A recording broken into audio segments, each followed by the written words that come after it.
It is 2:40 in the morning and I'm up on YouTube.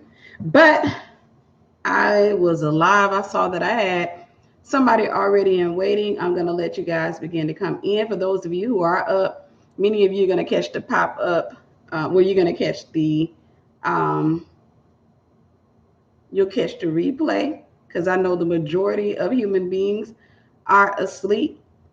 But because I'm not normal, I'm not going to be asleep this hour. As you come in, just let me know that you're here. Let me know that you're here.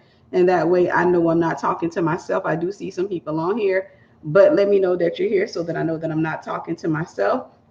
And I'm going to be dealing with basically voice recovery. Hello, Nico. How are you?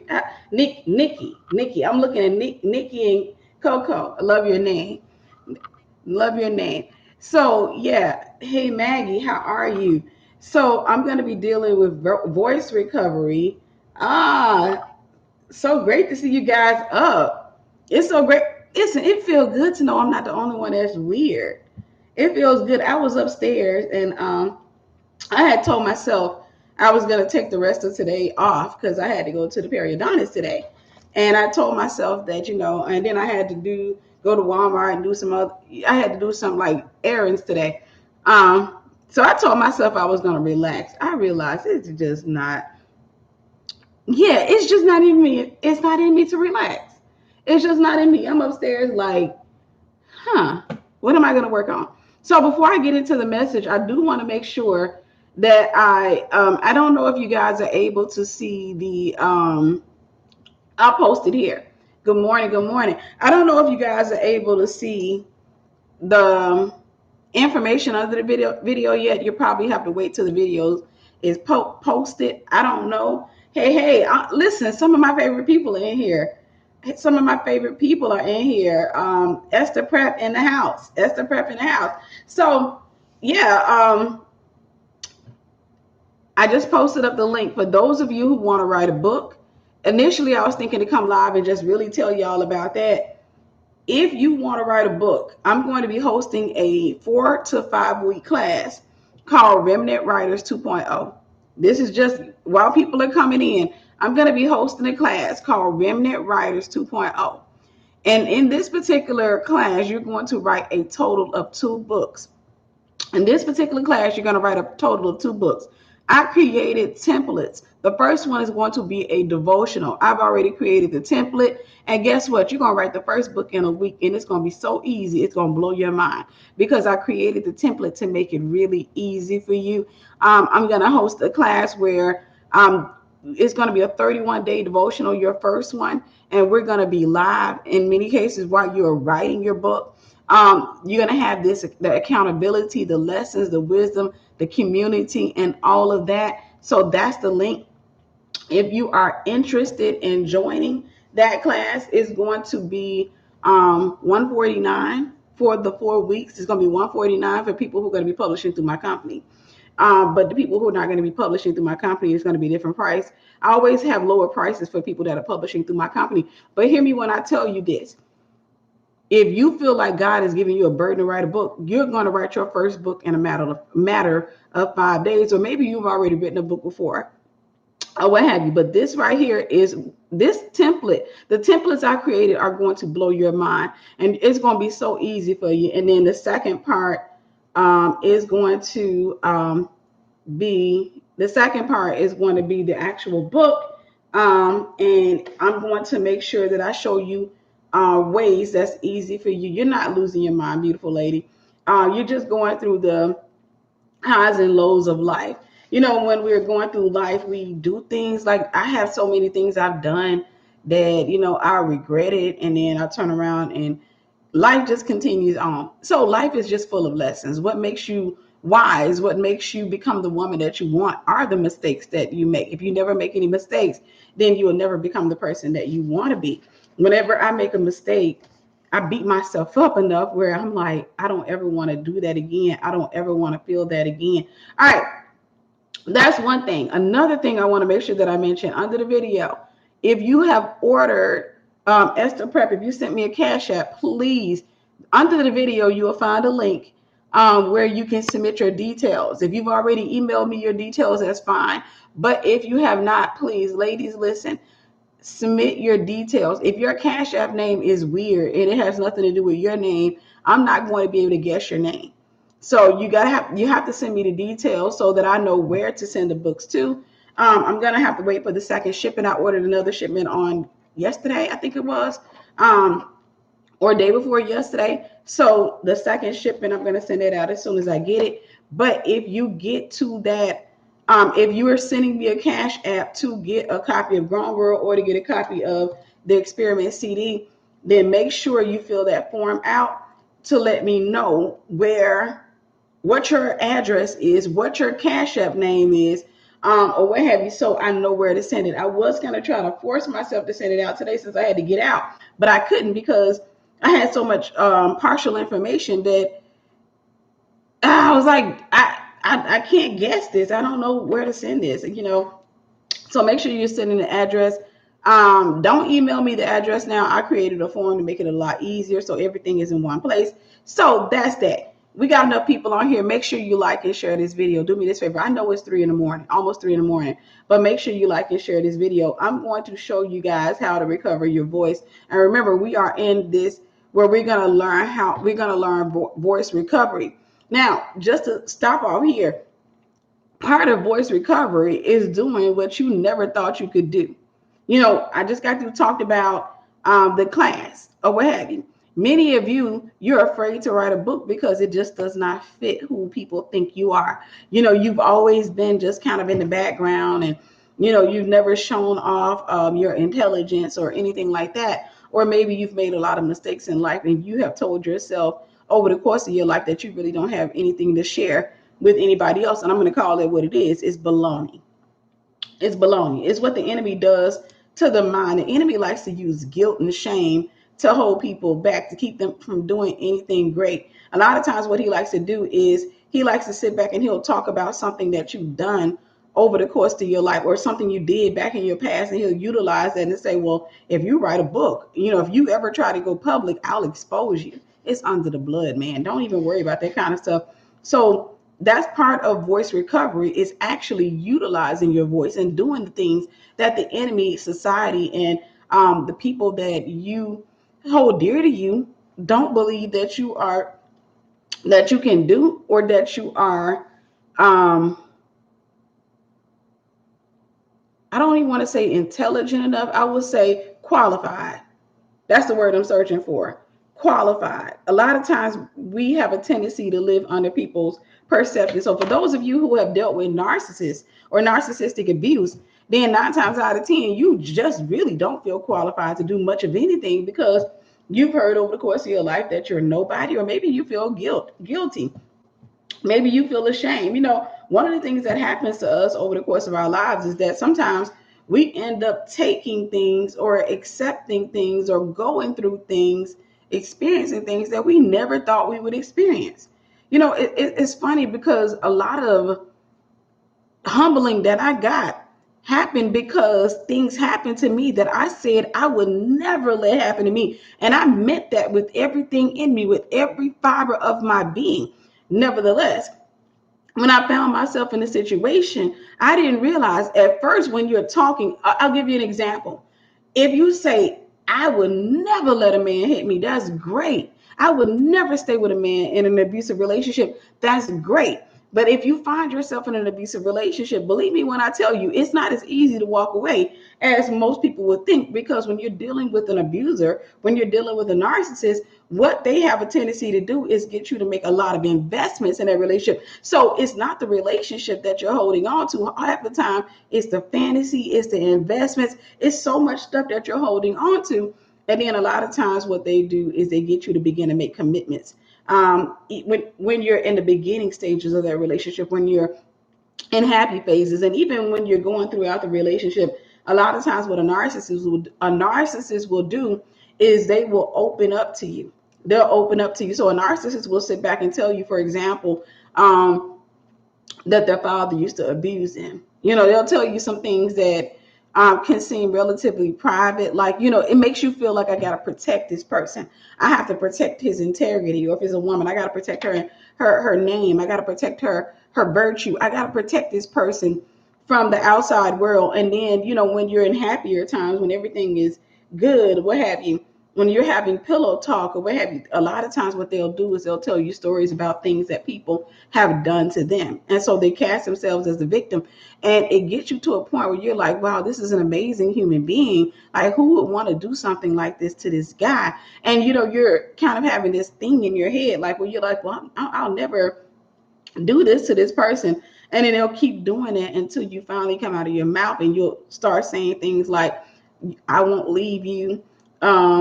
I know everybody else has walked out of your life. So you begin to make a contract. And that's what that is. You begin to create a contract of sorts with the narcissist. So then you sit back there and you start making this agreement. You start making this covenant. I won't walk away from you. I won't do this. And so a lot of times when the narcissist gets called out or whenever they do begin to take, for those of you who've never been in a relationship like that and it can be foreign to you, believe me, you may not feel like the information is relevant to you, but I tell you right now, America is under a principality of Jezebel. The narcissist is the traditional Jezebel spirit. And I hate to tell you, if you're an empath, you're a prophet or prophetic, you come in contact with that spirit. Matter of fact, you're going to come in contact with that spirit pretty much. If you work in a traditional workplace, you're going to come in contact with that spirit just about every day. You're going to come in contact with that spirit because it's a principality that's over this country. And so it's common in this country. But when you're dealing with the narcissist is going to get you to begin to make a contract with them. So you start saying things like, I won't leave. I know these people, and they'll say, yeah, watch. You saying that right now. You saying that right now, but watch. And then a lot of times what they'll do is whenever you make a mistake, because you're human, you're going to make a mistake. If you say something ugly to them, let's say in the heat of an argument, you say something really ugly, they will hold that. So narcissists have a tendency to collect. They collect souvenirs of the mistakes that you make. The Bible says love keeps no record of wrongs, but a narcissist will keep records of your wrong. So they'll sit back and let's just say you tell them, in the middle of an argument, because you're real heated, you're really upset because this man went out there and cheated and and you just say something and you just say, well, you know what? That's okay. I'm gonna go cheat on you back. I'm gonna see how you like that. Now you're in the middle of anger and even though you don't have the picture evidence, everything points to the fact that, it's no denying the fact that he went out there and did something that he shouldn't have done. So you open your mouth and say, that's okay. I'm gonna cheat on you back. A lot of times what the narcissist will do is the narcissist will then turn around and say, they'll use that. So let's say when you go into happier times, as soon as you go into happier times, they will sit back and they'll be like, give me a second. There it is. But thank you. But if you go into happier times, or if y'all are trying to reconcile, what the narcissist will typically do is they will utilize that. They'll say, no, remember you said you were going to cheat on me? No, like I told you, I knew you was going to do that stuff, but it's okay. It's okay. What they're doing is basically propping you up, setting you up for what they're about to do to you. And so they're setting the stage to justify what they're about to take you through. So they know that they're 9 times out of 10 already cheating on you. The 9 times out of 10 got their eyes on somebody. And so they're setting the stage to hurt you, to break you down. And they're going to utilize those conversations. It can be 5 years from that day when you said that. 5 years later, if you catch them in something, because they deflect, they blame shift, they don't like taking accountability for anything. 5 years later, if you open your mouth and say, I can't believe you did this, and I want out of this marriage because what you did to me was really wrong. I can't believe you go out there and cheat on me like that and all this stuff, and you kept doing it. So what they'll do is they'll blame shift. They'll dig that back up and they'll say, do you remember that time we had a conversation 5 years ago? We got into an argument and you thought I was cheating on you with such and such. And I kept telling you I hadn't messed with that girl. But you opened your mouth and you told me that you were going to cheat on me. I haven't been the same since that day, because you got to understand my childhood. You got to understand all this stuff that happened to me. You got to understand all that. When somebody tells me something like that, I believe them. And so what they'll do in that moment is 5 years later, they'll put the blame on you. Consequently, many people who come out of narcissistic abuse have trouble moving on. Many people who come out of narcissistic abuse have trouble moving on because they somehow hold on to some of the blame. Even though they can sit back and say, he hit on me, he cheated on me, he did all this crazy stuff to me. But the narcissist is very skilled at giving you, all they got to do is give you a little bit of the blame. That's it. And if you hold a little bit of the blame, then what you're going to do is you're going to be walking away and you'll be like, okay, well, he did cheat on me, but it could have been my fault. You'll start holding some of the blame. And what that does is it keeps the door open for them to make a return. So you remain in a relationship with them, albeit distant, which means that even though you're no longer talking to them, you may be dating somebody else, they may be in a relationship with somebody else as well, you two are still connected through a soul tie because you have not fallen out of agreement with this guy. You have not come to understand that what he did had nothing to do with what you said. He had already been cheating on you. So consequently, you can always tell when people have not let go, when they're still in the soul tie. If you're still checking that ex's profile, you're still in the soul tie with that ex. So I'm going to give you guys 10 pointers. I'm going to give you 10 pointers on how to recover your voice from the narcissist. I'm going to give you 10 things, 10 steps on how to recover your voice. And it's not necessarily steps, because when I say steps, you think about order. But it's 10 things that you can do to recover your voice from the narcissist. How do I let go of the blame of myself? Tell yourself the truth. I got to a stage in my life, and I think a lot of people, when they get older, start doing this thing where you start telling yourself the hard truth. You don't be abusive towards yourself, but you start telling yourself the hard truth. And I just got to a point where I just started telling myself, like, hey, listen, that had nothing to do with you. Now, you were wrong for this, or you were wrong for that. You take accountability for what you did wrong. Nevertheless, you tell yourself the truth. This person was going to cheat on me regardless. This person was going to hit on me regardless. At the end of the day, this person made a conscious decision. The person could have said, hey, we need to go to therapy. We need to do this. This person made a conscious decision to have another relationship with somebody. And not only that, but they continued in it. They continue going to see that person. So that has nothing to do with me. It has everything to do with that human being. And people have a tendency, whenever they don't take accountability, I don't care if it's a narcissist or a non-narcissist, even if it's a woman who is a victim, anybody who does not take accountability will never be good, or they're not currently in a healthy enough state to be in a relationship with another person. They're not going to change. So if I don't take accountability, I'm not going to change. If I don't acknowledge that I'm wrong, I'm not going to change. And so many times what you have to do is you have to tell yourself that you're wrong. You also need to surround yourself with people who love you enough to tell you that you're wrong. You have to surround yourself with people who love you enough to say, hey, that wasn't good what you did. All right. So before we go into the steps, we got 75 people on here. I know it's the middle of the night, but do me a favor, like and share. Like and share. We don't have that many likes. Like, and share before we get into the pointers.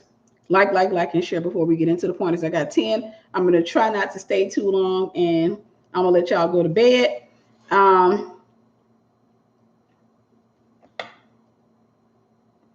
Yeah, and that's the thing about humans, is that you can't change people. Y'all hear me when I tell you this. I always say this is 40-year-old wisdom.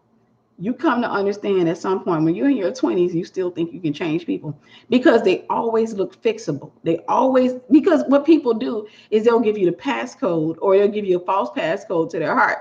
They'll give you a passcode that lets you into the foyer, but it doesn't let you into any other part of the home. They'll give you a passcode. And so people, especially when you're dealing with narcissists specialize in making themselves look fixable.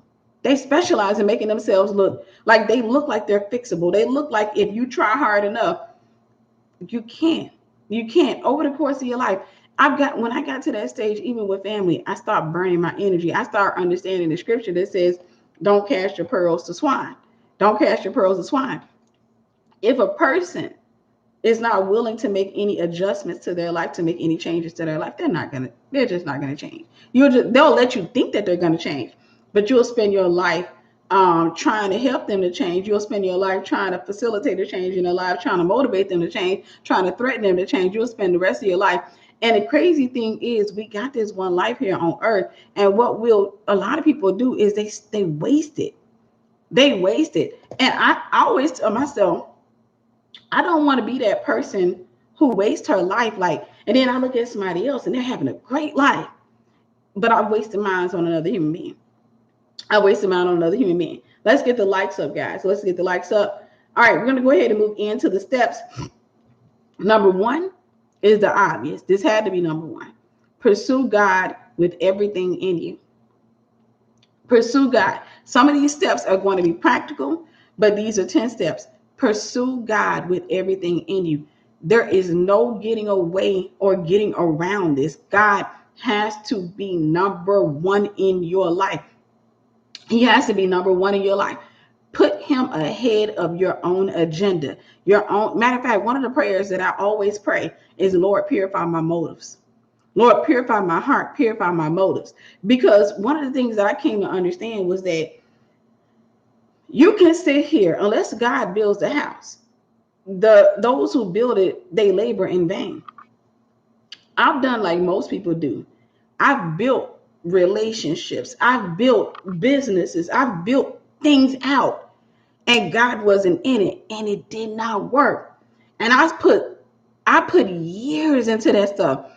It took me years to finally come to the reality that stuff is not going to work if God's not in it. I don't care how much, because what we have a tendency to do, we think if I put enough time, effort, and prayer into it, then God has no choice but to give it to me. And then I have the desires in my heart. And ain't how it works. It's not how it works. You want to put God ahead of your own agenda. Because when you do, he starts to give you a revelation of who he is, and he gives you a revelation of who you are. When he gives you a revelation of who you are, you'll start noticing that all of those other plans are, they conflict with his plans for you. So you can go over here and build a relationship with Michael. You can go build a relationship with Michael. If God is not in that relationship, the relationship won't work. If God is not in that relationship, the relationship won't work. You can go over here and you can start a business. If God is not in that business, the business won't work. You can go out here and establish friendships with people. If God is not in that friendship, it won't work. You will spend years, and I've learned that the years spent building is just years. It's just the time it takes you to get the lesson. That's all God wants you to do. It's the time you are in school. It's the school of hard knocks. You're in school learning a lesson. You're in school learning a lesson. You're in school because you still haven't gotten it yet. So you got to fail the test, and you got to sit there all over again, and you got to just repeat that test all over again until you finally come to the conclusion. I can't change this man. I can't change these people. Until you come to that conclusion. So God, I can't get around this. The reason I say that, the reason I'm putting so much passion and emphasis on that is because a lot of people, the majority of people, don't want step number one. They'll take step number two, step number three, step number four, step number 5, 6, 7, 8, 9, 10, and they'll implement them, but they won't do step number one. But if you don't do step number one, the step number one is the foundation. If you don't do step number one, the rest of this stuff is pointless. You're just building in vain. God has to be number one in your life. You have to choose his plans for you over your plans for yourself. How do you know his plans for you? You got to walk by faith and not by sight. He's not going to tell you, hey, you're an evangelistic weapon against the enemy's camp. He's not going to tell you that immediately. He wants you to pursue him, not your purpose. Hear this again. I got to say it again. He wants you to pursue him and not your purpose. You'll find your purpose in him. When you try to pursue him And especially if you try to religify it, you sit back and you say, well, I want to do, what's my purpose here on earth, God? That's what I want to do.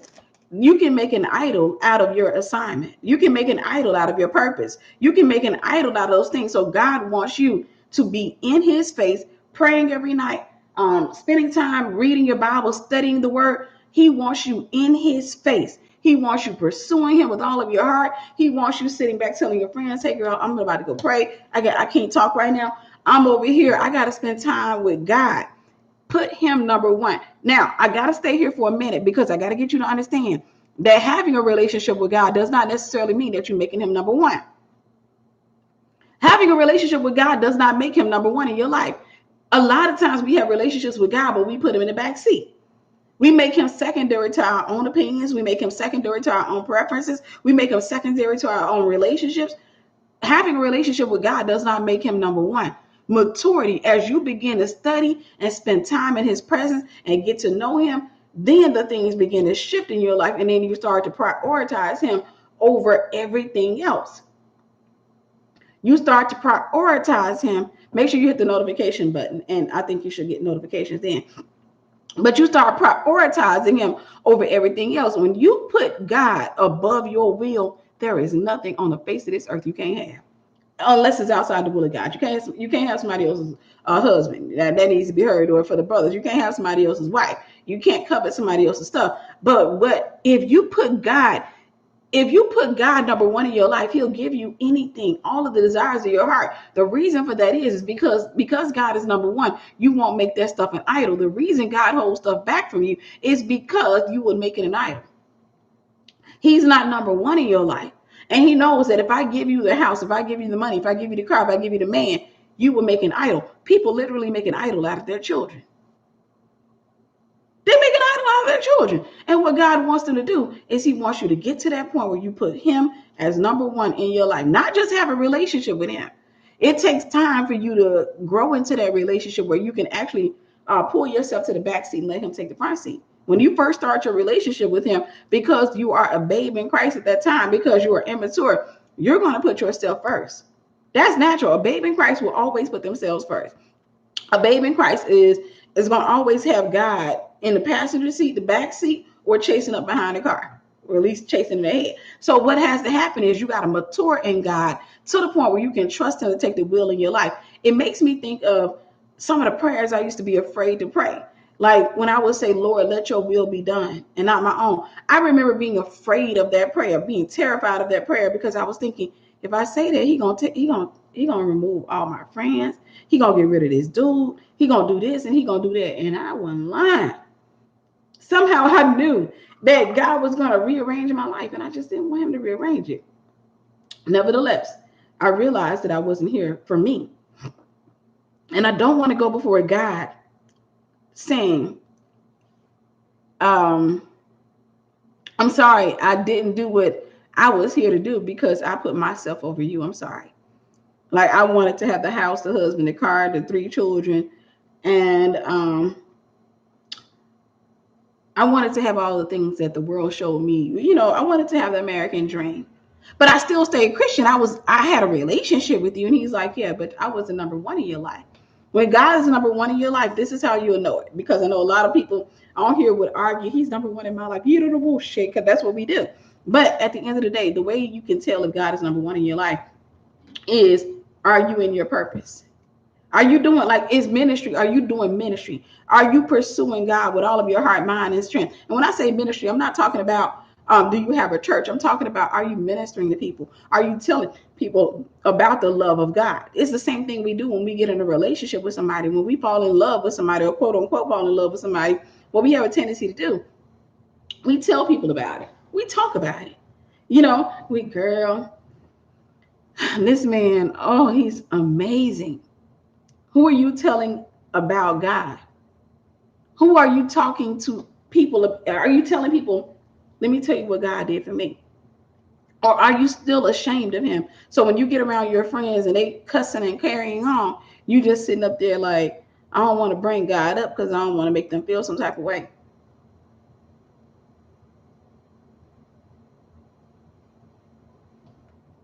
I don't want to bring God up because I don't want to make them feel some type of way.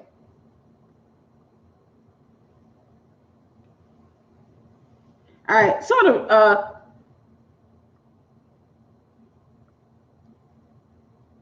This is good, but some of the be careful, guys. I see some of the messages that are getting deleted. They shouldn't be deleted. They're not.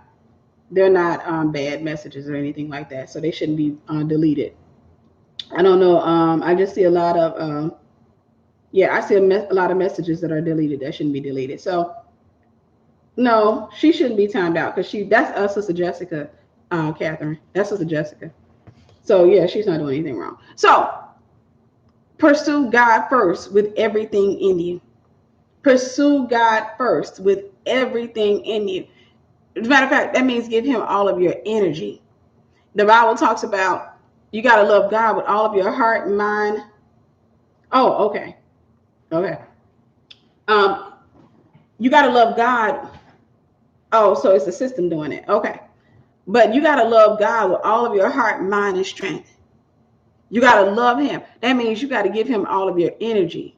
The Bible says, seek ye first the kingdom of God and all his righteousness, and everything else will be added to you. So first, he has to be first. And then two, you got to give him all of your strength. You got to give him all of your strength. Like, you cannot put all of your energy into building a life for yourself and building your own plans up, and then you're trying to give God what's left of you. You're trying to give him what's left. No, he said you got to love him with all of your heart, mind, and your strength. I mean, you got to be sitting up there like the same way you used to be on the phone with this dude for 2-3 hours, laid up in the bed with music playing in the background. You got to spend that kind of time with God. Spend time in prayer. Spend time getting to know him. And you got to put him as number one. So number two, be honest with yourself. Again, what we're talking about is how do you recover your voice from the enemy, or how to recover your voice from the narcissist. Tell yourself the truth. Tell yourself the absolute truth. What that means is a lot of people, when they're with narcissists, because of what's going on in here, they have an imagination. They have a fantasy. They fantasize about he's going to be an amazing person. He's broken. I just listen. What I got to do, there's this church down in California or New York. What I got to do is I just got to get him on a plane, and I'm going to take him to this church, and they're going to lay hands on him. I'm going to tell y'all something. I have literally gone to, I knew a guy who was a straight up stone cold, like there's a difference between a narcissistic person versus a narcissist. Somebody who's a narcissist it's embedded in them. It's their DNA. They need major deliverance, and it's more than likely they're not going to change. But this guy was a straight up narcissist. He wasn't narcissistic, or if he was narcissistic, he was extremely narcissistic. And I was ministering. Bro man was really abusive toward his wife. When I say abusive, I'm talking about crazy abusive. He had to be in control. He would do some of the cruelest things to his wife, and I would call him out on it. But he would always deflect and blame shit. He would always say, hey, it's her fault. She did this. And then if I cornered him, if I dismantled that, then he would always go back, well, you don't understand what my mother did to me. You don't understand all of the stuff that happened to me. So I don't remember what my point was in telling that, but you got to be honest with yourself. Oh, okay, I know what it was. What holds people in relationships like that, where in this particular case, this woman was being straight up, completely abused. I'll answer that. Ask me that at the end of the questions, and I'll answer it because I'm not going to see it at the end. But this man was I'm talking about amazingly abusive. When I say abusive, there are levels of abuse. This dude was worse than my ex. He was horrible. He was horrible. And so what I ended up doing, I was trying to talk to them, but it was the fantasy that held her in there. It was the fantasy that held her in there, because it wasn't just him telling her all of the stuff, because that was the same thing he did with me. He tried to tell me about his mom, and I'm like, well, you got to get counseling. You got to get him, but you won't have to forgive your mom at the end of the day.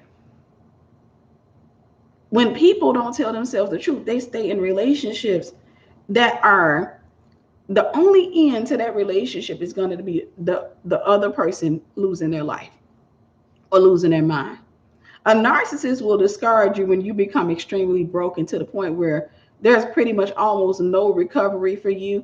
A narcissist will discard you when they realize that you're going to go on out there over the course of your life and nobody else is going to want you. A narcissist, what they like to do is come into your life and they like to just completely just destroy. So first and foremost, they'll destroy your trust. They'll destroy your trust. They'll make you feel like, okay, so if the narcissist, let's say you married to him and he puts a password on his phone, you're sitting there, you're like, why you all of a sudden put a password on your phone? Why are you so secretive all of a sudden? They will make you feel like you are insecure. There's something wrong with you. And honestly, when they keep saying that, there will be times where you are honestly in the wrong. And they're going to find out one time that you're in the wrong to basically wear you out. Every other time you're right. You know that he ain't doing right. But there'll be that one time that he over there texting. And you like, who you texting? Don't worry about it. And you go to acting up and you take that phone from him or what have you, you do something and then it turns out to be his mama. And he'll watch you. He'll just do this right here. He'll give you the phone, look. And they'll use that from that point on. They'll use that incident and make you feel like there's something. A narcissist absolutely has to damage your mind. Y'all got to hear me when I tell you this. They got to damage your soul. They have to damage the way that you think. Because a narcissist wants to get you to the point. This is when they can discard you. When they feel like you're too broken or you're too soul tied to them. When they feel like they got you to that point, they can discard you. But they have to break you. They have to break you. Like I said, when I was ministering to this couple, he had to break her. And I used to sit back there and I'd say, hey, listen. And I used to call him out on it. You know, it's not one of those things where I'm, talking about a person. I used to call him out on it. And I had brought it to his attention one day. I said, let me ask you a question. All the stuff you're doing to her, what do you think? How do you think that's going to end? Because you got this thing going on in your head about, okay, I said, so let me tell you what a broken woman looks like. If you finally break her and she does everything you want her to do, she does everything you want her to do. Like she has the dinner on the table. She don't bother you. She don't ask no questions. She don't check your phone. She say, yes, sir. If you won't have any peace with her. That's not the solution to your problem. Your problem is deeply rooted. Be honest with yourself. You're not going to change that man. How long is it going to take you? Do you need 5 years and 7 kids before you realize that? Because the narcissists love to plug you with kids. Y'all want me to tell you the truth? They like to plug you with children. Why? They want to tie you down as much as they can. They want to lock you into themselves. They want to make sure if you leave that relationship, they still have some type of connection to you, and the children are nothing but mechanisms of control. It's just an opportunity to control you. That's it. They will utilize your children and say, I'm taking you to court. I want full custody of my children, or I want partial custody of my children. They will do that, and they know good and well they don't want them children. They just want to be able to control you. They want to be able to control you. They're not interested in the child. The good thing is the court system is starting to recognize that, a lot of times it's control and them not wanting to pay child support or what have you. But a narcissist wants to have children with you. They want to lock you down and they want to break your mind. They want to do all of these things to you to make it harder for you to move on. They want to make it hard for you to move on. If you are by worldly standards considered a 10, gorgeous, they'll even go out of their way to damage your self-esteem or your face. They'll go out of their way to damage your self-esteem or your face. They're going to do whatever they can to make you as undesirable as possible. They'll do everything they can. And even this, this is just what I'm feeling to say. Even this, when you're with a narcissist, one of the things they're going to say is, hey, let's record us having sex. Let's record us having sex. I want to put it on tape. I like to have something to go back and watch. That's that's just a weapon to shame you if you try to leave. If you try to leave, it's just something to use to say it'll be a shame if that video got posted up on the internet. It'll be a shame if that picture of you got posted up. And that's why they'll text you and say, send me a picture. Send me a naked picture. Because they want to be able to hold something over your head because they know they're not going to do right. But be honest with yourself. Stop telling yourself that you're going to change this person. Stop telling yourself that, oh, he a good person. It's just because of what his mama did to him. He a good person. But all his ex-girlfriends, they messed him up. We've all been messed up to some extent, but we made a decision, right? You made a conscious decision not to stay crazy. You made a conscious decision to do something about your crazy. They can make the same decision. They didn't make that decision because they like the power that they get. They like the control. They like being in control. So be honest with yourself. Number 3, stop making excuses for their behavior. And that kind of goes into number 2, so I'm not going to spend too much time there. Stop making excuses for their behavior. Yeah, they daddy did them wrong. Yeah, their mama, wasn't the brightest bulb in the pack. Yeah, their ex-girlfriend dogged them out and left them. Yeah, they went through some stuff. Maybe they were molested. At the end of the day, we've all dealt with some things in our lives. Many of us have dealt with major trauma. And I tell y'all all the time, there are going to be people that will go before God. And one of my things is that there's a potential, well, I won't say there will be, but God will look at them and they'll be like, well, God, you know everything I went through. And God say, okay, hey, hold up. Come here. Tamika, come over here and tell him everything that you went through. And her story will be far worse. And he'll see, but what did you do? I chose you. I chose to serve you. I still chose you over all of the crap after rape, molestation, abuse, never having that solid family, having been in the world. I still chose you over it all. There is no excuse.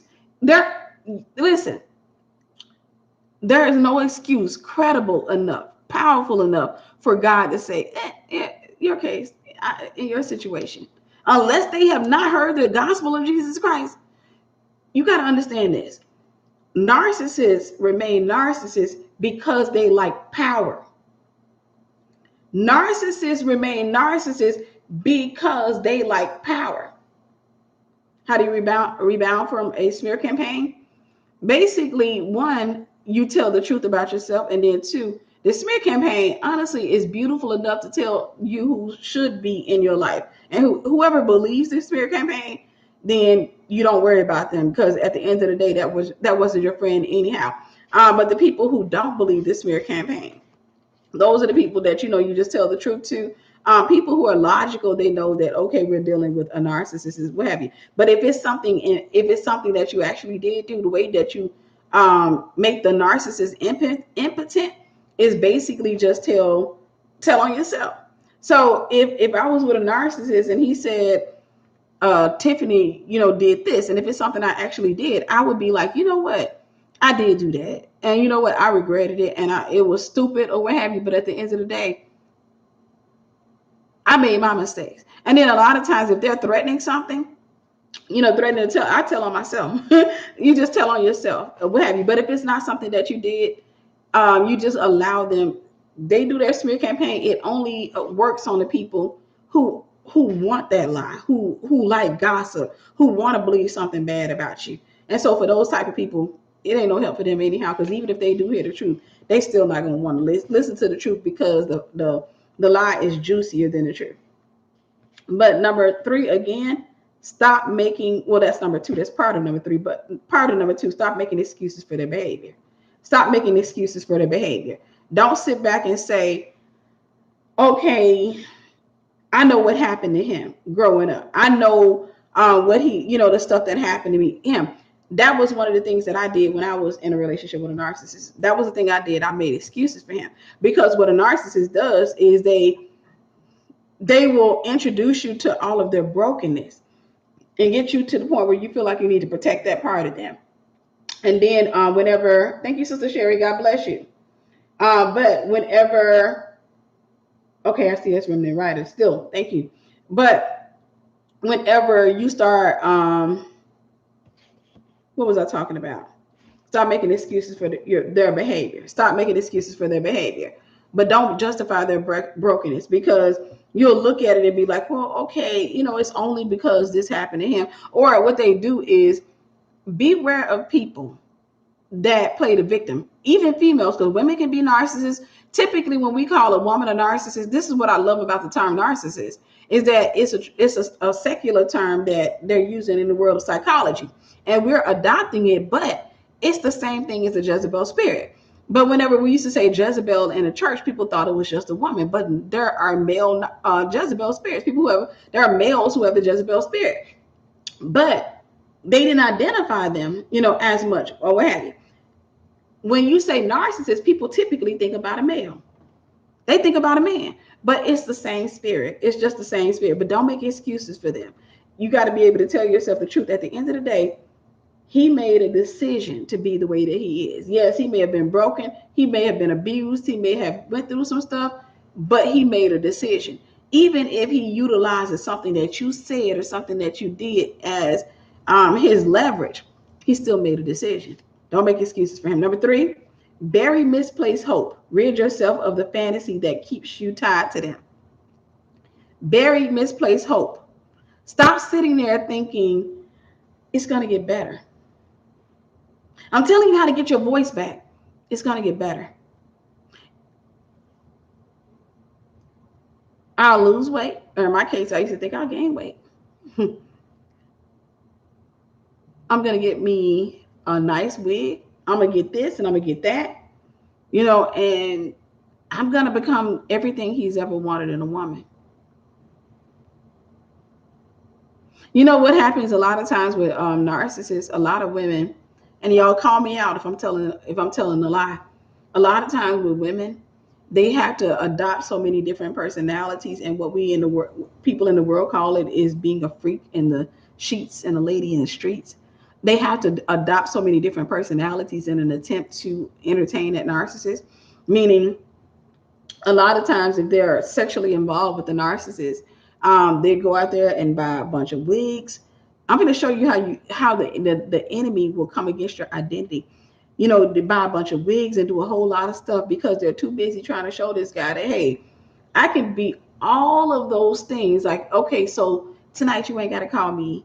You ain't got to call me by my name. Let's say your name Tiffany. You ain't got to call me. You don't have to call me Tiffany tonight. My name is this, or my name is that. So you end up, constantly trying to introduce them to somebody else because you know that they're not content with you. And not only do you do that, it's not just there. What ends up happening when you're in a relationship with a narcissist, whenever you feel they're cheating or they're not happy with you, you keep morphing.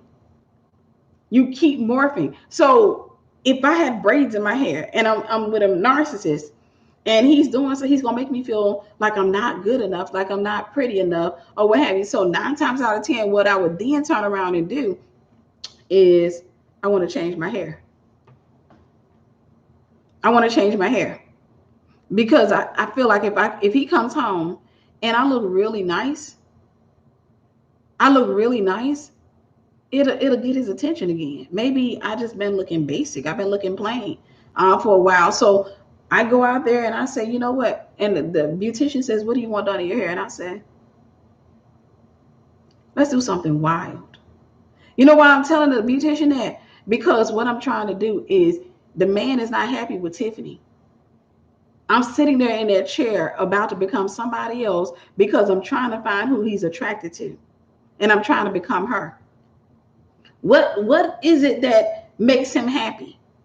So I'll sit in that chair and I say, I want to take these braids out. You know what? I want a purple wig. I want a nice long purple wig. And I'm going to stop by the hair store and I'm going to give me some purple contacts too. And I want me a purple wig. I want the baby hair edges and all. I really want to look. I want to look like a completely different person when he come home. I'll buy myself a new shirt, buy myself new clothes, because when he comes through that door, what I'm trying to do is I'm trying to find a female that he's really attracted to. Did I just preach? Because I'm not her. You can't satisfy that. That's a spirit. Spirits have the appetite of hell. And one thing you'll learn about fire is fire will never say this is enough. Bury that misplaced hope. Bury that misplaced hope. Because you will morph into all of these different characters. And narcissists specialize in making you feel like you're not good enough. Those things that are your personality, your unique personality, what they'll do is they'll make you feel like those parts of you are problematic, to the point where, okay, I'll say it this way. I learned from having been married. I learned from watching my mom and her relationships. I learned from watching my friends and their relationships. You have certain things that you can cook. For me, one of my specialties when I was in Mississippi, one of my specialties, the one thing that everybody asked me to cook, baked beans. I don't care what get together we were having. They like, oh, Tiffany, you doing the baked beans. Tiffany got them, oh girl, you taste her baked beans before. Oh girl, she got them good baked beans. Them good baked beans. Ask me when was the last time I cooked baked beans. It's been years now. You know what ended up happening? I ended up marrying somebody who didn't like baked beans.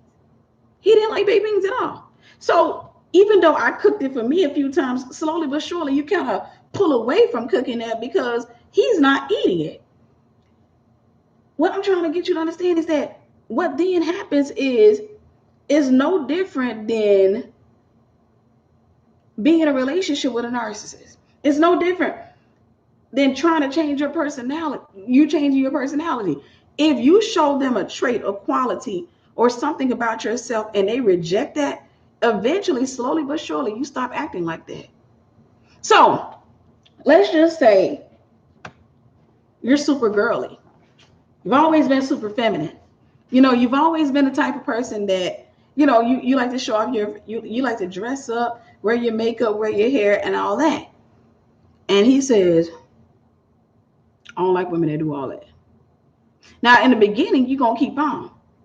Then he starts showing you, for example, pictures of women, a woman wearing camouflage, a woman, sitting up here and she's, just masculine. Now, don't get me wrong. I'm not saying camouflage can't be done in a girly way. It can. I'm not talking about that. I'm talking about he's showing you females that are masculine. He be like, she cute, or he get around a female that is masculine, and he's intentionally doing that. He gives you her attention, like you so crazy, and you standing there looking like. What he's doing is he's demonstrating to you how he wants you to be.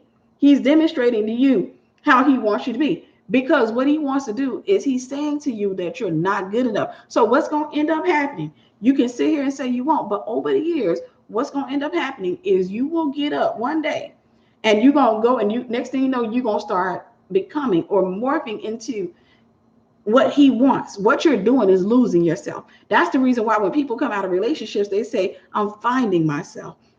You lose yourself. The enemy will get you to walk far away from your identity, because your authenticity, your authority, your power, your blessings are locked up in your identity. There are so many things that are locked in your identity, and you cannot get them if you become or you morph into somebody else. So the enemy will get you to walk way away from that by trying to become everything that this man wants you to become.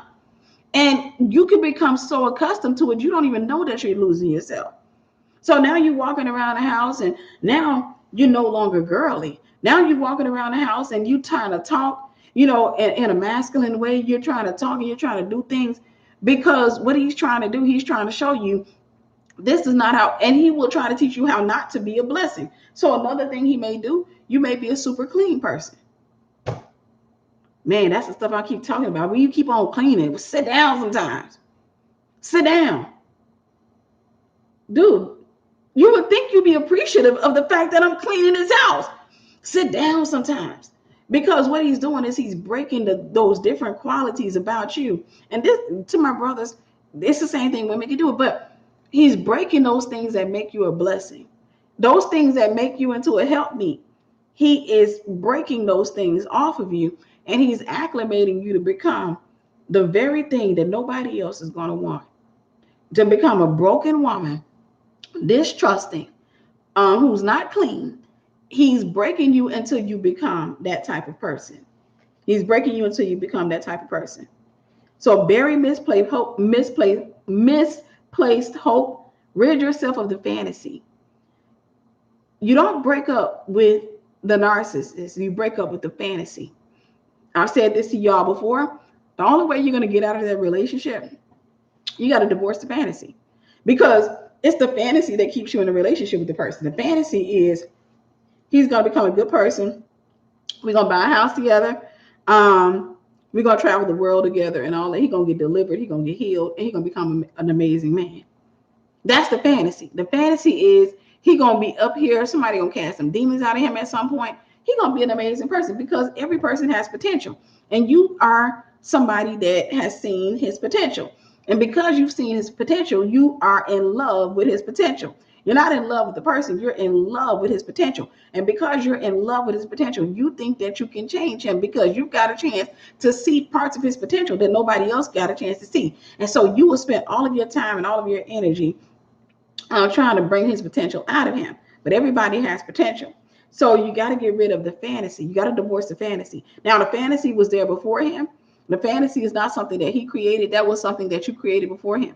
You had a fantasy of being married, having 2, 3, 4 kids with your husband, traveling the world with your husband, having a successful business with your husband and all that. When you come out of a relationship, hear me when I say this, when you come out of a relationship, many times you have to give in order to break up with the end of the relationship. This is why when I'm counseling women, I can tell the ones who want to be free versus the ones who don't want to be free. The ones who don't want to be free, if they've broken up with a narcissist and they've walked away from the narcissist, I say, okay. They be like, yeah, we fought today. He came over, he keep on telling me to give him back the TV, and he want this. That man don't want that stuff. That man don't want that stuff. The only reason he asking for it is to bother her, is to have an excuse to stay in her life. And I'm going to tell you some of the advice I give. I tell a woman just like this. Give him everything that he's asking for. Give him everything that he's asking for, except for the children and except for you. He said, if y'all broke up and he said, I want the TV. When I was going through a divorce, I called my ex. I said, anything you want out of this house, you have anything out of this house. Anything. What I was doing was I was removing any type of excuse, any type of power. I was saying, no, you're not going to have anything. You're not going to be sitting up here like, I want this, I want that. As a matter of fact, when I went to change in the house, because at first he was like, no, I don't want anything. When I started changing my house, I made it a point. And this is something that you can take when you're coming out of a relationship. I made it a point. I said, well, let me go ahead and let me clean my house. Let me purge my house. Because it's like deliverance. Let me purge my house of anything that he has any affiliation with. Like if he bought it for me, if it's something that, we act like husband and wife own or what have you, anything affiliated with him, let me clean my house of it. Let me just go ahead and start over. So I remember when I was getting rid of the computer desk, for example, we had a huge computer desk in our bedroom. When I was getting rid of it, I could have sold it, but I reached out to him because we were already still in contact. Because he used to, give me money to pay his end of the bills every month for a year. And so I reached out to him and I said, hey, I'm about to get rid of this computer desk. Do you want it? He was like, oh, yeah, of course. Oh, don't throw it away. I said, no, I ain't gonna throw it away. I said, you just have to come over and get it, because he had to come over anyhow. I was like, you had to come over and get it. You got to break it down, because I ain't finna try to break it down, but you can have the computer desk. What was I doing? I was taking away any type of power that he could potentially have. So when it comes down to it, don't sit there and hold on. And that's part of this, is rid yourself of the fantasy and that keeps you tied to them. But rid yourself of anything that keeps you tied to them, except for the kids. Rid yourself of anything that keeps you tied to them. And they sit back and say, I bought that car out there. Park that car in bro man driveway. And I know you may say now because he's going to give it to his side piece. I don't care. And if it's something you've invested in, go sell it. Get half of the money, give him half of the money, and you take that money, go buy yourself a new car, get on a bus, or what have you. Your freedom is more important than your pride. Your freedom is more important than you teaching a lesson, or it's just the principle of it. That's that pride will always keep you tied to the narcissist. So bury that misplaced hope. Stop thinking that he's going to change and he's going to become an amazing person over the course of time. Rid yourself of the fantasy that keeps you tied to them. Also, stop thinking, even if you've broken up with them and you got kids with them, stop thinking that they're going to become wonderful fathers or mothers. So stop. You will never have a healthy co-parenting relationship with a toxic person, but you can do your role or do your part in making sure that you show honor and respect so your children see that. But if you keep thinking that he's going to become the super father and he's going to come pick up the kids and he ain't going to try to control you, you're going to find yourself constantly going off on him and being angry with him. And your children will see that. And your children won't see him yelling at you. They'll see you yelling at him. They don't know on the back end you're frustrated because he's not doing his part as a father. Don't do that, because that's how they get control over your kids. Okay, I'm telling y'all something. This is 40-year-old wisdom. I see the grown-up version of those kids now. And a lot of them, they resent their mothers because they don't know the whole story. It takes them years to get to know their fathers before they figure it out. The best thing for you to do, if they are lousy fathers, still treat them with integrity and with respect. Treat them like they're great people. But at the same time, don't allow them to gaslight you or gaslight your children. Don't allow them to make you look like you're the bad person. What have you. So if they say, hey, I'm gonna pick up the children on Friday, then he doesn't show up to pick up the children, and he comes back and he says, well, I'll pick them up next week. And you're like, no. Yeah, you can tell him no, what have you, but at the end of the day, you just bring it up to him, say, you didn't pick up the kids. Don't go into this meltdown. Don't yell at them. Narcissists love, one of the things that narcissists love is when you spend energy on them. When you yelling and screaming and cussing and crying and threatening them, you are not hurting the narcissist. That's their language. You're showing them that the soul tie is still there, and they love it. They love it. They can act angry, but they love it. That's the reason why they'll send you a text message just to upset you. They will send you a text message just to anger you, to offend you, to upset you. They love the fighting. They love the arguing because it shows them that they still have a handle on you. I want to do a whole teaching on emotions, but understand this, when it comes to emotions are nothing but handles. And anybody who's controlled by their emotions, the enemy has a handle on you. The enemy can decide if you have a good day or a bad day. Enemy can sit up there and be like, I think I want to have a bad day today. And all he has to do is trigger your emotions. You got to take your emotions. Your mind has to be above your emotions. You got to take your emotions back. You got to become so strong in your mind that whenever the narcissist texts you, I'm taking you to court because I want my children. You text them back. God bless you. Or good luck with that. You text them back. Or you don't text them back. You get around a narcissist and he says, look like you gaining weight.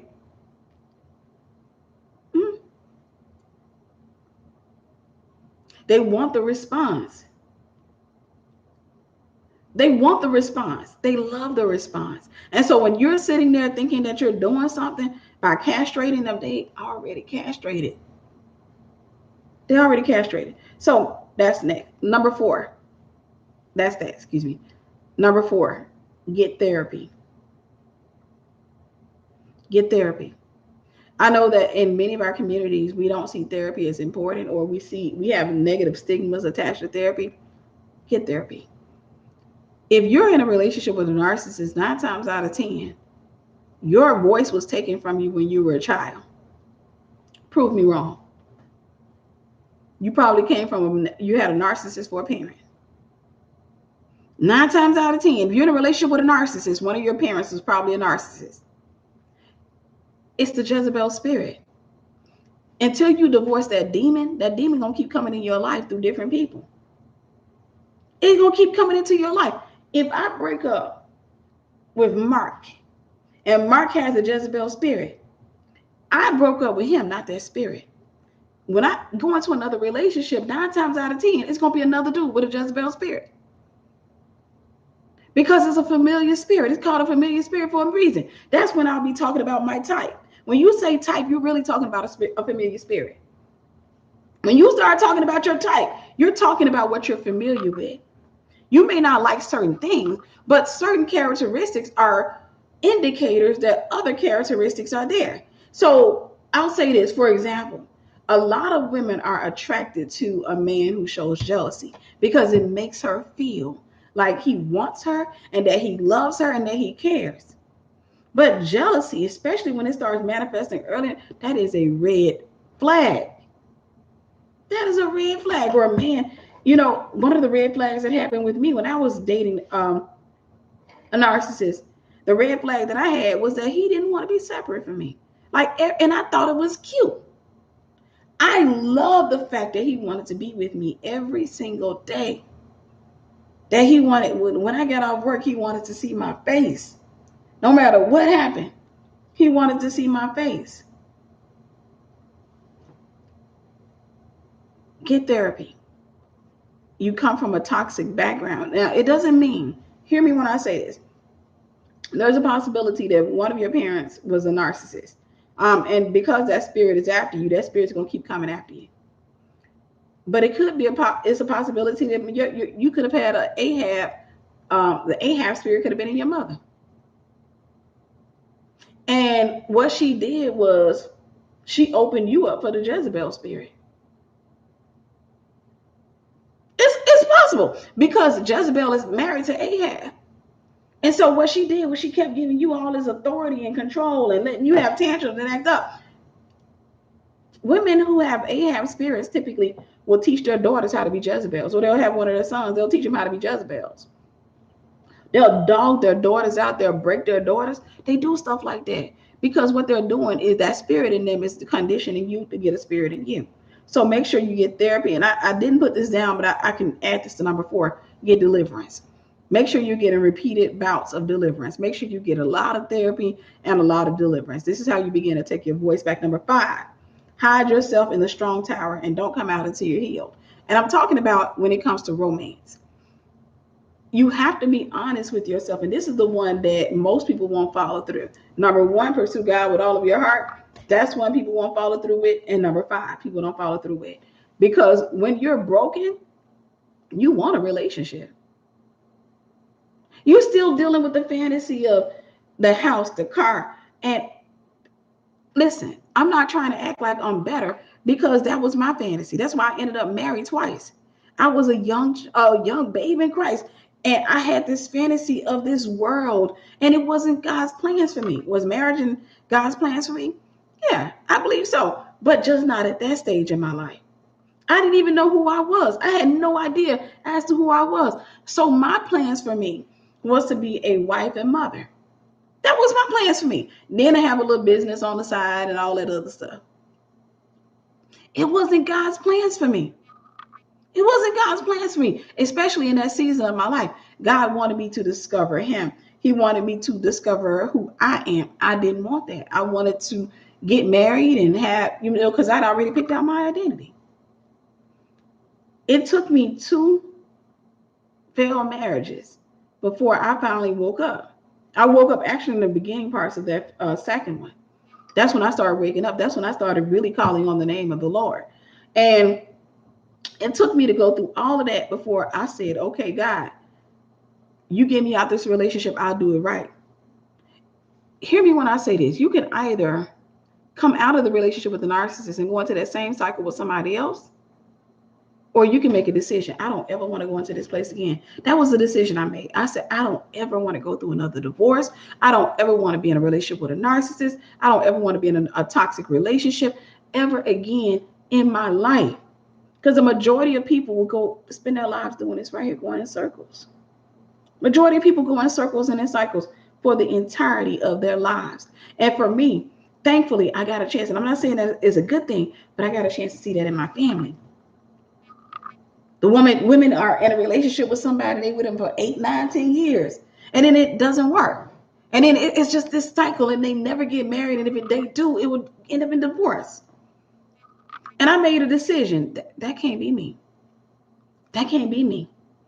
So, despite the mistakes that I made, despite the failures that I had, I can claim, I made a decision. I don't want to go in a circle. I don't want this to be the entirety of my life. When I made that decision, then I did what I needed to do. When I was in that marriage, I said, when I come out of this, I'm going to be abstinent. I'm going to chase God. I was already chasing him. I'm going to keep chasing him.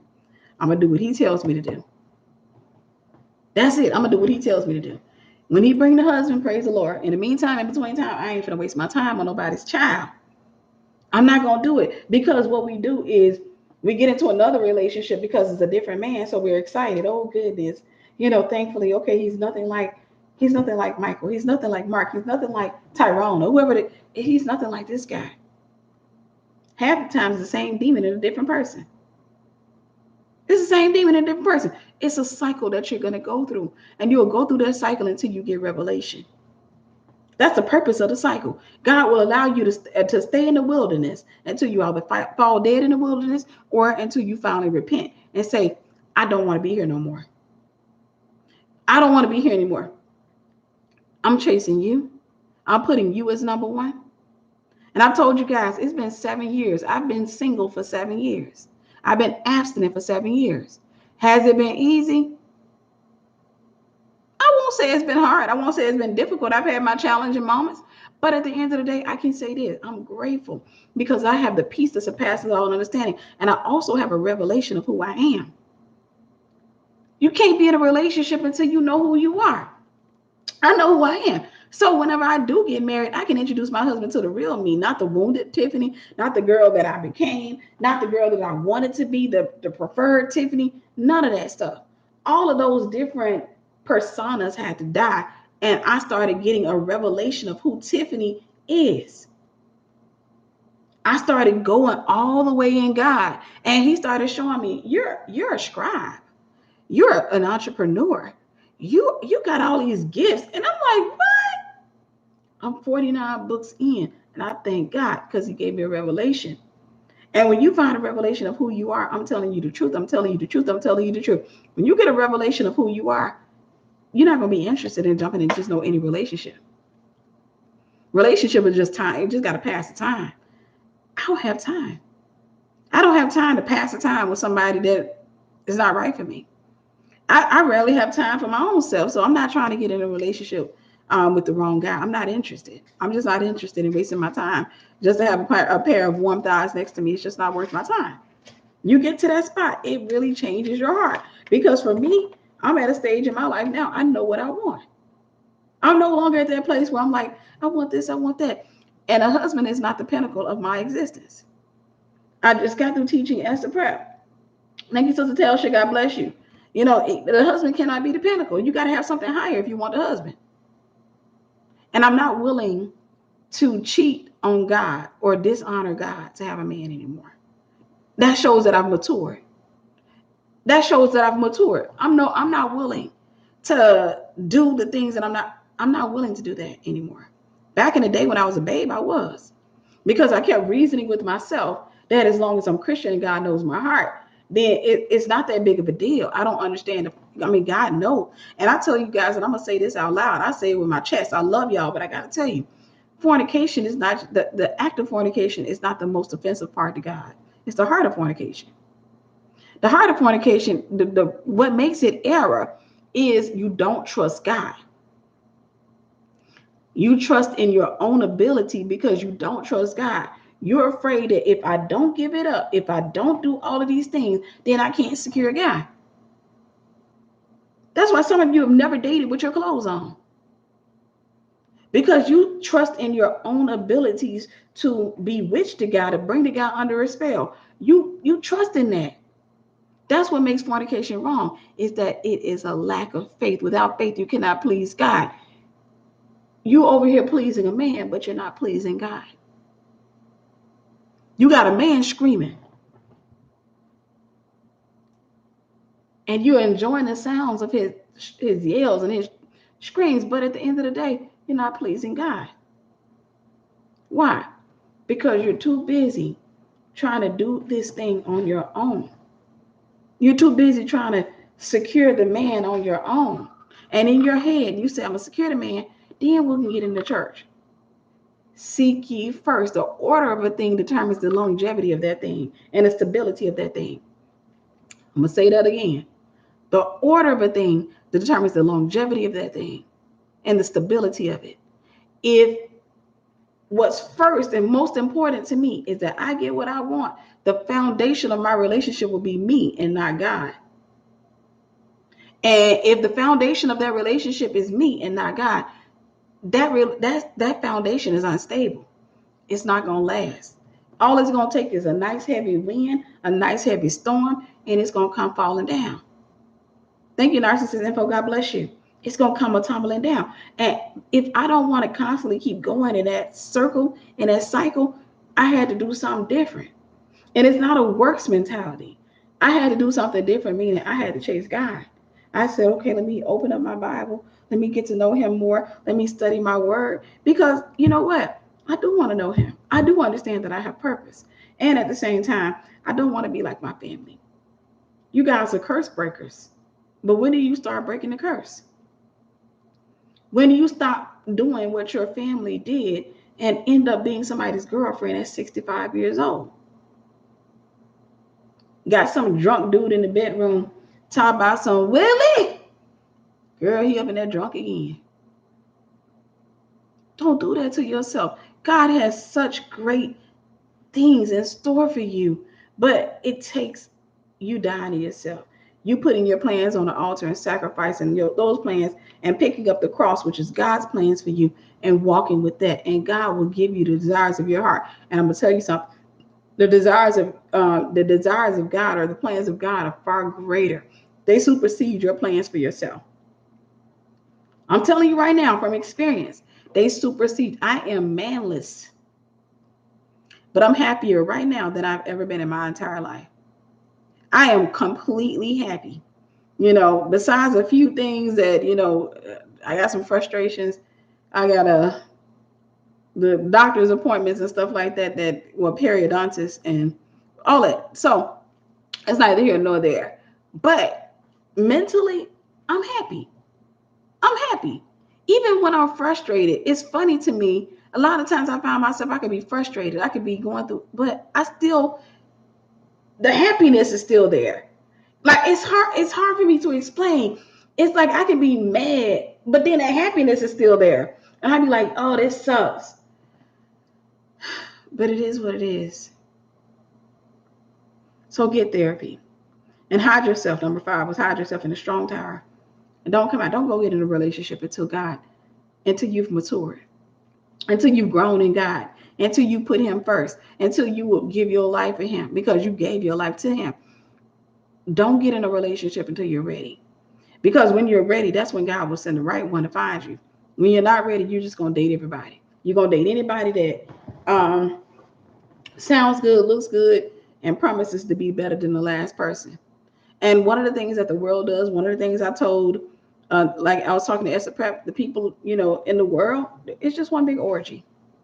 It's just one big orgy. Everybody having sex with everybody. The man that you sleeping with is sleeping with somebody else, and who's sleeping with somebody else, who's sleeping with somebody else. It's just one big orgy, one big nasty orgy down there. You got to have a plan in your mind, something greater than what you plan for yourself. I say this, write a vision and make it plain to yourself. And it has to go beyond what you think you can have within your own might. So you write a vision and say, hey, I want to earn $25 million in this lifetime. I want to be happy. I want to have a big house. I want to have properties all over the world in different countries. I'm telling y'all, one of my things is I do want to have properties in other countries. I want to be able to fly, for example, to South Africa and stay in my property there for a month. Just whenever I'm married, even outside of marriage, because I ain't waiting on marriage for that. God give it to me now, praise the Lord, hallelujah. I'll be over there. I want to have a house over in, the Caribbean somewhere. I want to have properties all over the world. And I want to be able to get up, You gotta have something in your head that does not involve a man. Or to my brothers, that does not involve a relationship. You gotta have something greater than a relationship in your mind. It's gotta be there. You gotta have something that's greater than a relationship in your mind. I want to buy, I want to be able to build schools in America and in other countries. I want to create homeless communities. You got to have a great big plan. That's when you start tapping into faith. You're not tapping into faith when you're thinking about stuff that you can have when using your own abilities. You making $20,000 a year. Willie Earl making 25, so that's $45,000 a year. Your kids, his kids, y'all should be all right. That's your plans. And you know what? That fits within your might. That fits within your own strength. And that's why you hold on so tight to it. But faith will make you sit back and say, I want to do great things in this earth. Because I know that's what God called me to. I want to build businesses. I want to pull homeless people out. I want to walk through the stores. I want to be paying for folks' groceries. That's what faith makes you. You got to create a big plan. And it can't involve a man. It can't involve a man. It can't. When I say it can't involve a man, I'm not saying it doesn't. You can't have a man. I'm saying that has to be a fantasy or something that you put in your heart and your head that is not centered around a man. Because some women think about that when they have a man. Yeah, when I get a man, I want us. I want us. I died to that. I said, I want to buy my house. And I know the type of house I want. I want to do this and I want to do that. Now, if I have a man at that time, praise the Lord, hallelujah, glory to his name. If I don't, I ain't waiting on no man to buy me no house. I'm not waiting on a man. Let's move on. Number 6, how to take your voice back. Change your phone number and your habits. Y'all want me to get real with y'all? We can play the game of, I can do the nice Christian cultural thing of being really kind and saying what you want me to say. Thank you, Sister Naisha. God bless you. Being kind and saying what you want me to say. Or I can be what some people call a savage and just tell you the truth. I can be what some people call a savage and tell you the truth. If the narcissist has your phone number and you don't have kids with the narcissist, because I understand when you have kids with them, they have to have your phone number. But if they got your phone number, your current phone number, you're not trying to be rid of them. You're still soul tied to them. You're still soul tied to them. You don't want to be free. Now, you can sit here and say, well, no, I got job applications out there. That was when I coach women, when I'm counseling women, I measure how free they want to be.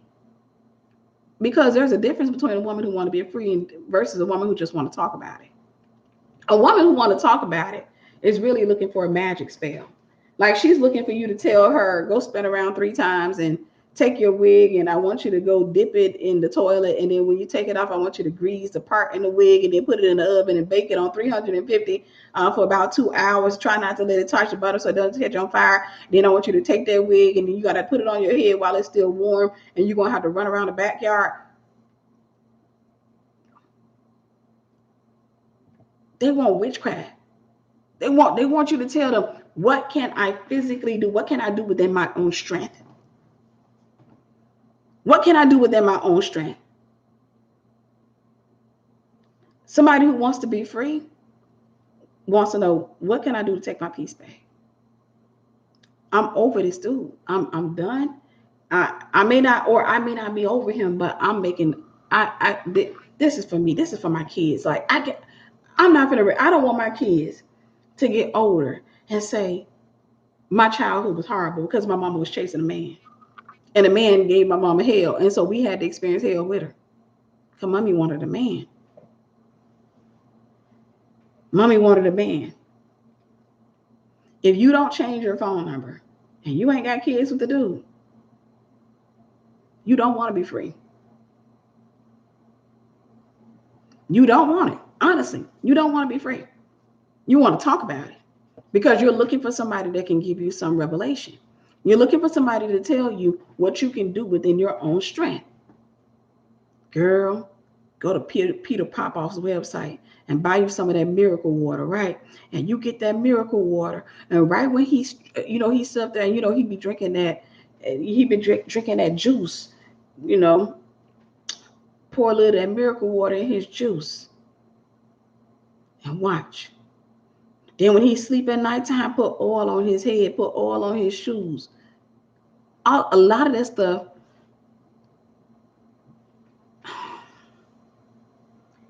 A lot of religious practices that you do, when they're done to control the will of another human being, become witchcraft. Put oil on his head, girl. While he sleep, he put a cross on his head and oil. Yeah, that over will see. You come out of him, Satan. At the end of the day, when you put oil on that man's head, come, somebody tell the truth. You put oil on his head, you're going to catch hell the next day. That demon going to be ticked off. Even though that man won't be conscious of what you did, that demon will be ticked off the next day. That man going to give you hell. It's a whole spirit. There are no whips or chains that tame demons.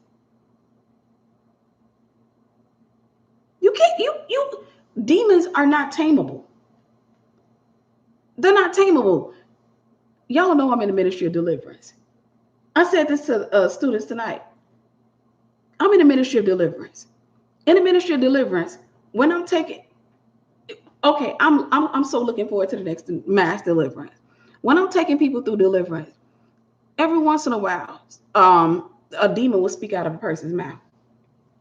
And I've had a couple of cases where demon will say, please don't cast me out, I'll be good. Please don't cast me out, I'll be good. It's a demon, it can't be good.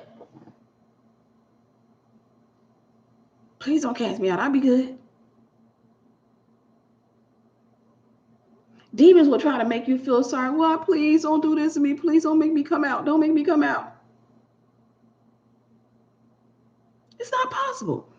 Okay, if we understand that when we're talking about the demon, why don't we understand that when you're dealing with the demonized person? You're too busy wanting to get delivered from a demon that they're in love with. I just put oil on his head. A demon only comes out of a person when they don't want it anymore. Demons only come out of people when they don't want them. Demons don't come out when the person is okay with having them. They only come out when they don't want them. They're not going to come out when, okay, I'll give you a couple of classic examples because I can feel this in the spirit. I can feel somebody saying, well, what about the man who had legion in him in the Bible that ran up to Jesus? Regardless of what a person is or what state they're in, that man ran up to Jesus because he wanted to be free. That's why he ran up to Jesus. Even though he was demonized, he wanted to be free. What have we to do with you? Let's talk about this girl. My pastor talks about this in one of his books, really powerful. The girl who had the spirit of divination. She was following Paul in. Finally, Paul got frustrated and he cast the demon out of her. The reason the demon came out was because she was following. That girl was following because she wanted to be free. That demon had an agenda, but the person that had the demon wanted to be free. You ain't casting a demon out of a person who don't want to be free. That's the reason why I used to give myself 2 hours to do a deliverance on people. Y'all don't know how long I give myself to do deliverance. Now, if you've been on deliverance call, guess how? Just let me see if anybody can guess. How long do you think I give myself to do the deliverance on a person? Let me see. Let's take some lucky stabs at it. Let's take some lucky stabs at it. I want to see if anybody can get it. 30 minutes. That sounds good.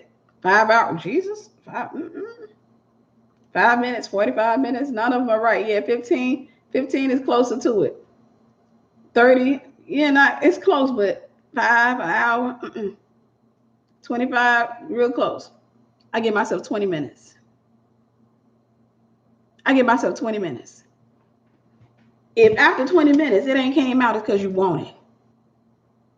You need deliverance counseling. If after 20 minutes you need deliverance counseling,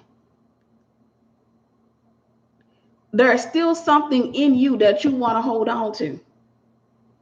There's still something. For example, there's unforgiveness in you. You don't want to let it go. Or maybe you like having control and power over another human being. You don't want to stop being a certain way. You like having control over people. That demon is going to stay there because of that. Demons find stuff to hold on to. So I'm not casting. It's a waste of my time. Now I'm starting to expend energy because now I'm realizing if I say I take authority over that spirit and we're in agreement, one can put 1,000 to flight, two can put 10,000 to flight. You in agreement with me and I'm in agreement with you. It's coming out. I'm sorry. It's coming out. It's going to come straight out. We ain't going to have no problem. No. But if we're sitting up on the phone and I'm trying to take you through deliverance and it's because there's some unforgiveness there. You refuse to forgive the person. It's because there's something that you want. Maybe is you like being sexy. You like being able to control me. You like being a vixen.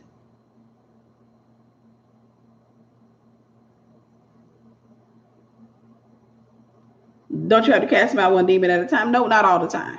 You can cast them out. Some people do. They'll say every demon. I like to call them out. So every deliverance minister is different, but you can call them out too in groups. So for example, I can say every spirit in the kingdom of fear, every marine spirit. Those are groupings. You can call them out by location. Demons hiding behind the eyes. Demons hiding here. Demons hiding there. You can call them out by function. Demons that cause her to feel horny or what have you. You can call them out by how the door they came in through. You can say demons that came in through sex, molestation, rape, or you can call them out by name. You can call them by name. So there are different ways you can call them out. All right. Again, if you refuse to change your phone number, your contact information, you don't want to be free. You don't want to be free. So I shouldn't be 3 years later getting a text message from a narcissist. WYD, what you doing? You leave that phone number because you want that moment where you can go and call your friend. Girl, you will not believe who just texted me. Because it's flattering. It shouldn't be. The person sees you as a piece of property. They don't want you to move on. And you guys know I did a whole teaching on the concubine or what have you. So you have to be very mindful to the women. Be very mindful that you can, there is a modern day concubine. You can become, in a man's mind, his concubine. A man, Abraham had concubines. Hagar was his concubine. When his wife Sarah died, he married or he got himself another concubine. Keturah was a concubine. And what's crazy is he didn't have any other concubines. The Bible doesn't mention any other concubines or wives he had at that time. She was the only one, but yet and still she was still a concubine. Which meant that he was still on the market for a wife. A man can have a whole concubine, and just modern day lingo, we call it girlfriend. A man can have a concubine, a woman that he does not take that seriously, yet still he feels possessive over her. He feels like she's his property. He can be with her, have kids with her, and all of that other stuff. But she's not what he wants. Ask any man. She's not like settle down. That's the reason why he still parties. She's not what he wants for a wife. She's not what he wants for a wife. He can spend 10, 15 years with you. Man, I love that I grew up in a family of womanizers. I learned a lot watching him. He can spend 10, 15 years with you, have 3 kids with you, and you're still not the one that he wants. He come across that wife, the one that he wants. When he cheats on you or he leaves you for the other female, we're going to move on behind this, but I'm going to give you a little bit of revelation. He's not leaving you. Why do you think if he left you for another female, he stays in contact with you? he's not leaving you. He's just switching things around. He's taking her, he's putting her in the main chick seat, and he's trying to get you to become a side chick. Now you fighting and squirming over here, so he's still holding you down. It takes a couple of years for you to squirm and keep acting a donkey over here before you finally adjust to being the side chick. Once you adjust to being a side chick, and you get to the point where you want to get revenge on this female here, now you want to sleep with him. Now he has his cake and eats it too. When you're dealing with a narcissistic male, or when you're dealing with a toxic guy or an immature guy, they don't get rid of women. That's why I tell you, don't get flattered if they're contacting you. You're not the only one. You're not the only one. When I get an inbox message from an ex of mine on Facebook, hey there, I'm not looking at that like, I'm looking like, Negro.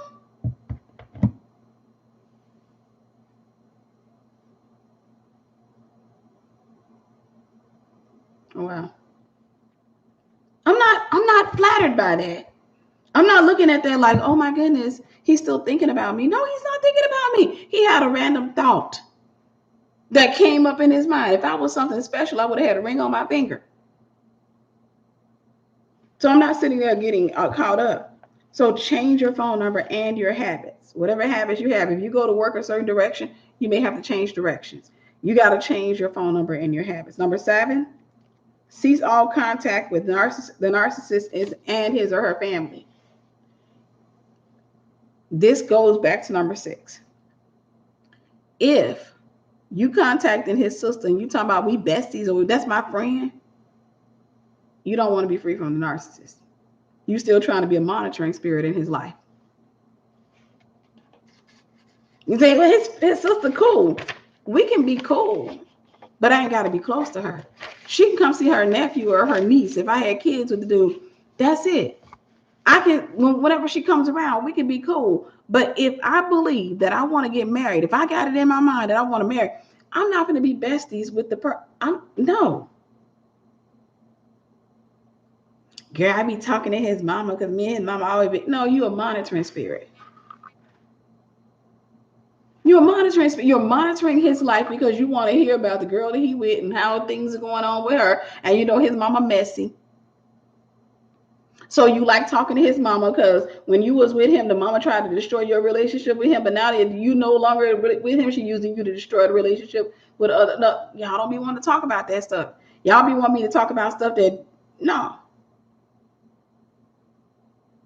You got to let go of those people. You got to let go of those people. You can't hold on to their family. You can't sit there and say, well, me and his sister, we always been cool. I was cool with his sister before I got with him. Well, sister, look, let me say something to you. I apologize that it didn't work out between me and your brother. And I apologize for me having to take a step back from you. But at the end of the day, I am somebody's wife. And also, I don't want to know what's going on in your brother's life. I'm not interested in who he's with or what he's doing or how he's doing it. I'm not interested in that. So listen, no slight to you. You are an amazing person. I ain't got no beef with you. But at the same time, I have to do what's healthy for me. So I can't hang out with you. I can't sit up on the phone with you and talk.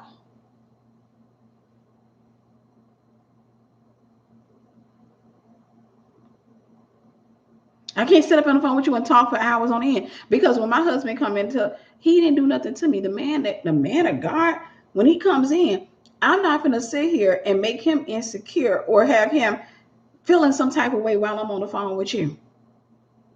So you best friends with your ex's sister.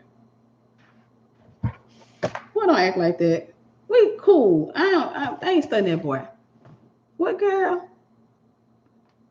Because you're going to slip up and go to your guy one day and be like, no, she told me he got himself a new girlfriend. And right then and there, you know what you're going to do? A man has an innate ability to adjust and to put you in a concubine file in his head. So you go from being somebody that he thought highly of to somebody he no longer trusts. And once trust goes in a relationship with a guy, you fall straight into the concubine's chamber. That's what King Xerxes did with Vashti. I told y'all, if y'all think that Vashti got put out of the place, out of the castle, no, she did not. She just was demoted basically to a concubine. Now, she couldn't go into the king anymore. That was one of the punishments that a lot of those women they dealt with. She couldn't, meaning he wasn't going to sleep with her no more. He took the crown. So she was basically going to live. Whenever trust falls in a relationship, a man adjusts to put you, because it's a self, it's the same thing how our bodies put us in a coma, to protect us if we have some type of trauma. A guy can file you in a concubine's chamber if he stops trusting you. Doesn't mean he's gonna get rid of you. Doesn't mean he's gonna, it just means that you've been demoted. And once you're demoted, he's still out looking for his wife. He's still looking for his wife. And you won't find it out until he finds what he thinks is her, or somebody that could potentially be her, or somebody he thinks is going to be a better concubine. And like I said, when that happens, if you're dealing with a narcissist, if you're dealing with a broken man or immature man, he's not going to get rid of you. He's just going to shift things. He'll leave you, move out, act a donkey with you, let y'all go to court, go through all of that stuff. But if he can, he will finally get you to adjust into the side chick seat. Even if y'all ain't sleeping together, you are a man's side chick if you're in unforgiveness with him.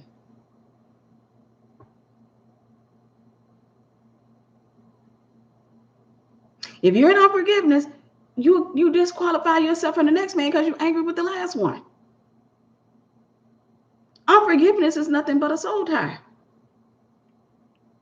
So unforgiveness gives that man the ability and the permission to control the weather in your life. So you in a relationship, you're married, and you and your husband, y'all in a house, and y'all done just had sexy time, and you just like, babe, I feel like I want to go do something. Let's go. Y'all having fun. He said, let's go to the beach. Let's drive 3 hours away to the beach. You're like, yes, this is what I love about you. That's what I love. You're so spontaneous and everything. And then your narcissistic ex calls, or he sends you a text message. Bring me my children. Because he has power over you. You know what you're going to do?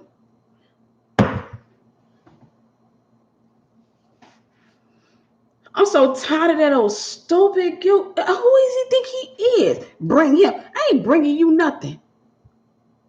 He just changed the climate in your whole home. So now, rather than you talking about and y'all laughing, you talking about the ex. No, see, that's his problem. No, I'm telling you, babe, his problem is he mad at me because I'm in a relationship with you. That's what he's doing. But you know something? You're still in a relationship with him. And it's only going to be a matter of time before your husband realizes that he is a side chick in your life. Y'all don't be wanting me to get raw. Y'all don't be wanting me to get raw. It's only a matter of time before your husband realizes that he's your side chick. Because this man controls the weather in your life. This is why you got to forgive. With everything in you, you got to forgive and take your power back. That's how you take your voice back. You got to forgive. Because they have fun upsetting you. When a narcissist has no more power over you, let's say you got kids with him. He send you a crazy text talking about bring my kids. You put the phone down.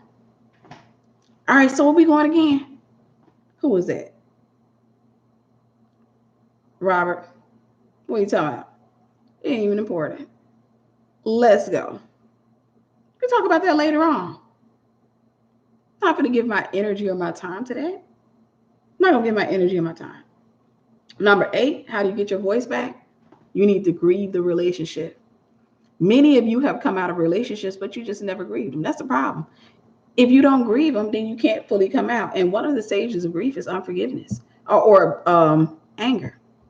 One of the stages of grief is anger. The reason you're angry is because you've never completed the stages of grief. When a relationship ends, it is very similar to a death. It's equivalent to a death. So you have to grieve the relationship. And what does it mean to grieve the relationship? Is one, cry about it if you need to.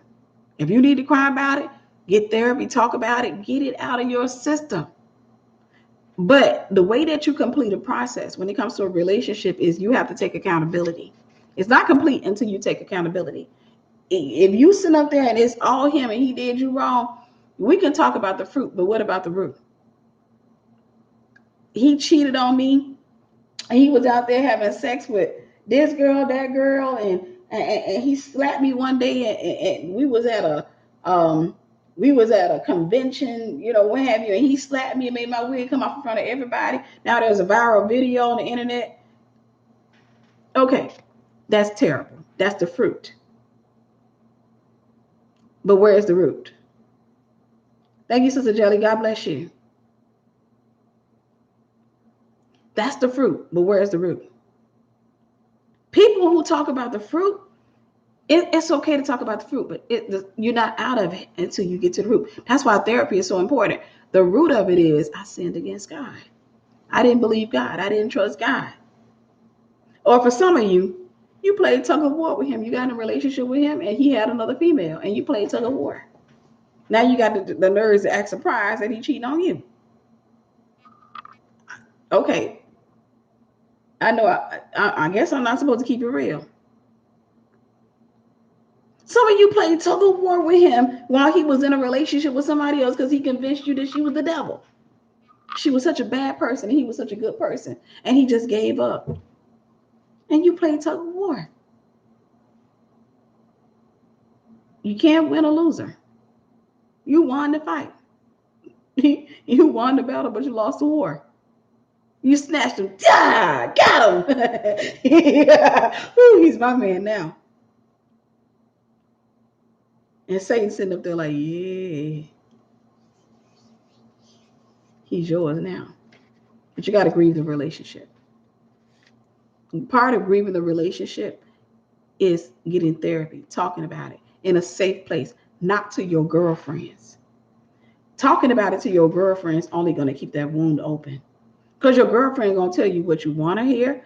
Your girlfriend's going to sit up there and be like, girl, that's all right. Go get yourself. I'm telling you, get your, that little green dress you be wearing. Green looks so cute on you, girl. Go get your green dress and do your hair like this. I'm gonna hook you up because he's gonna be at that convention. Got to make sure you looking good. That's not healthy. You don't need friends that are helping you to appeal to this guy. No, you need people that sit back and say, girl, get over him. You're too good for him. And you be like, girl, he gonna be at that convention. Yeah, well, do we really need to go to that? I think we should probably find something else to do with our time. If we gotta go, let's just go. But let's not put all that emphasis into how you gonna do your hair. Grieve the relationship. Let it go. If you don't grieve it, you're gonna grieve it when you're in a relationship with somebody else. Or you're gonna just stay in a relationship with this guy while you're in a relationship with somebody else. And like I said, it's only a matter of time before your husband realizes that he's your side chick. He's married to you, but he's your side chick. Because whoever controls your emotions is your main man or your main girl. Whoever controls your emotions, that's the main person in your life. Number 9, find a support group. When I say support group, I'm not necessarily talking about I know when we talk about support group, we think about a bunch of women that we don't necessarily know. Thank you, Sister Jacqueline. God bless you. A bunch of people that we don't necessarily know sitting around the table and talking about it. That could be healthy too. That could be good too. But when I talk about a support group, I'm talking about find a group of women, like maybe a mentorship or what have you. Find a mentorship, something where, people that are healthy, that you can talk to. People who will push you. People who will say, sis, you talk about that man way too much. He's not worth your time. He's not worth your time. He's not worth your effort. He's not worth it. You're too good for him. You need a support group. I'm going to add one that I don't have in here. And then I'll do the last one, which is number 10. But I'm going to add a bonus. Find somebody to look up to. That's just a bonus one. Find somebody to look up to. The reason some of you are stuck in narcissistic relationships is because you've never seen somebody have a healthy relationship. Or you've seen it on TV, but you've never really seen it up close and personal. So it's caused you to believe that you can never have a really good relationship. It's lowered your self-worth, your self-esteem, your self-image, your self-perception. So for you, you don't think you can have a healthy relationship or a good relationship. So you settle for whatever it is that you get. You settle for whatever it is that you get. You're always taking the scrapings, the dust that other people have cast away from themselves. You're always in a relationship with somebody's ex, and you're always trying to help clean that person up. You don't need that. You need a support group. You need a support group. You need some people, you need some women who are healthy, who are God fearing, who are on that same journey or who have accomplished that journey, that they can help you. And then you got to have somebody to look up to. It's got to be somebody who has an amazing, they have to be where you are trying to go, or they have to be on the journey. I'll give you an example. I remember having a conversation when I was married. I was married to a narcissist. And I was on the phone with an old friend of mine. And when I say old friend, I'm not saying that, we fell out, because we didn't. We just moved apart. She moved, and she moved to another state. She moved to another state, got married and all that other stuff. And we just lost touch over the years.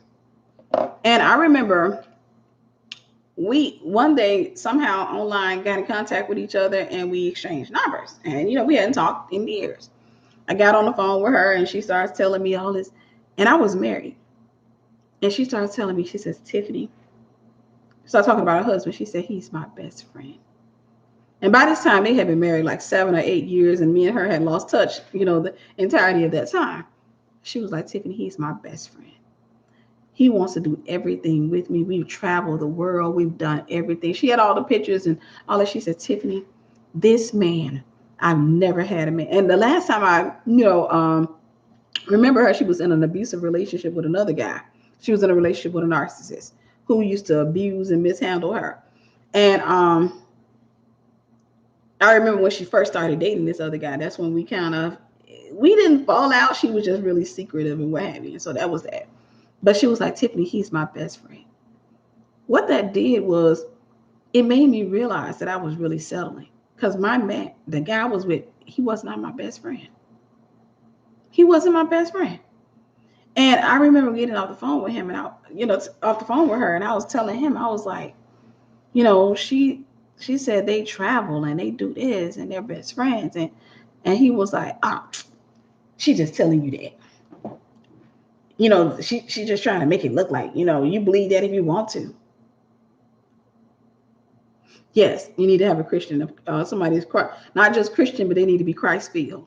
They need to be people who are really trying to, to live a good, holy life that will tell you the hard truth. That say, nope. But you need to have somebody that you can look up to.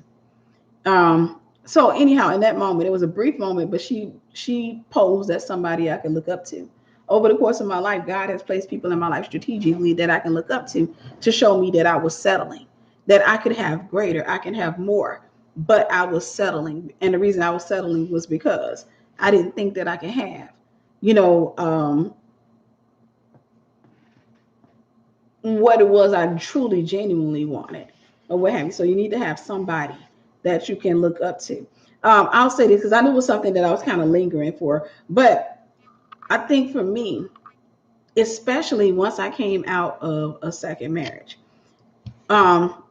and by this time, I had really grown in the Lord. Like, seriously, gave my life. Like, it took all that for me to wake up. But God put people, he let me meet women, for example, who, even when I was still married, they would tell me, I'm married, or they're with the guy, the second time or the third time they get married or what have you. And they would tell me, Tiffany, I've been with this guy for 15 years. I've been with this guy for 12 years. I've been with this guy for 20 years. And he still treats me like a princess. The first guy, oh God. And then I still didn't get the lesson. I got married again, and that means to beat the brakes off me. But girl, I gave my life over to the Lord. I stopped playing games with God. I made God number one in my life. When this man came, I wasn't even looking for a relationship. But Tiffany, this man is my best friend. This man, we don't fight. Girl, and I'm sitting there looking like, wow. So it gave me something that gave me hope. When you lose hope, you'll start write it down, write it in the chat room. When you lose hope, not soap. When you lose hope, you will settle. If you have nothing to look up to, if you have no one to be a template for you to say, okay, that could be me.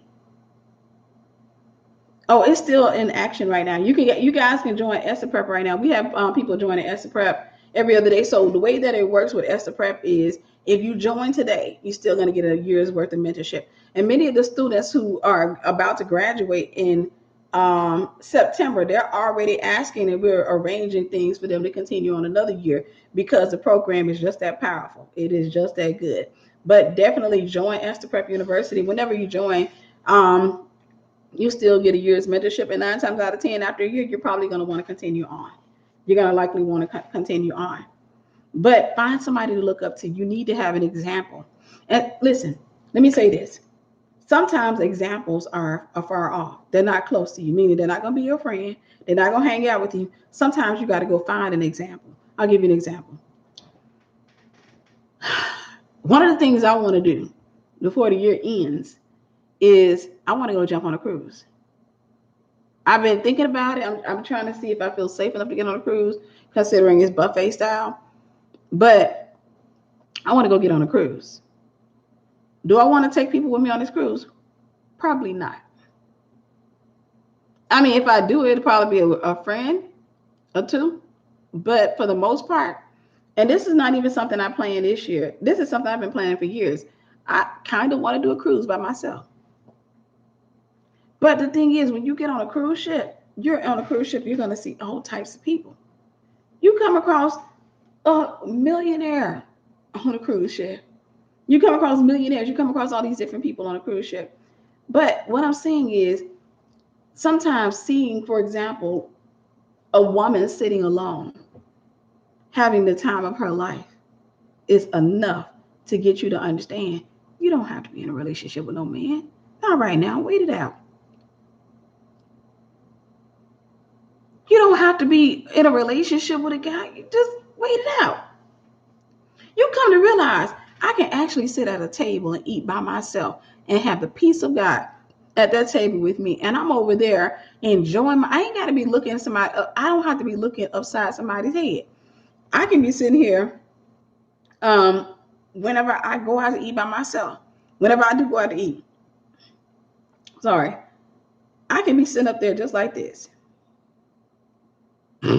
Looking at my phone. That's if I want to. Or sometimes I take a notebook with me. I write down ideas, business plans, systems, strategies. I'm not in a restaurant looking at people saying, they look so happy. Because I know things are not always what they appear. And even if they are happy, I'm happy for them. I'm not in a restaurant looking at people or what have you. I'm looking at, if I pass by people, I'm just like, hey, how you doing? Then I'm going to go sit down and I'm going to enjoy myself. My own company.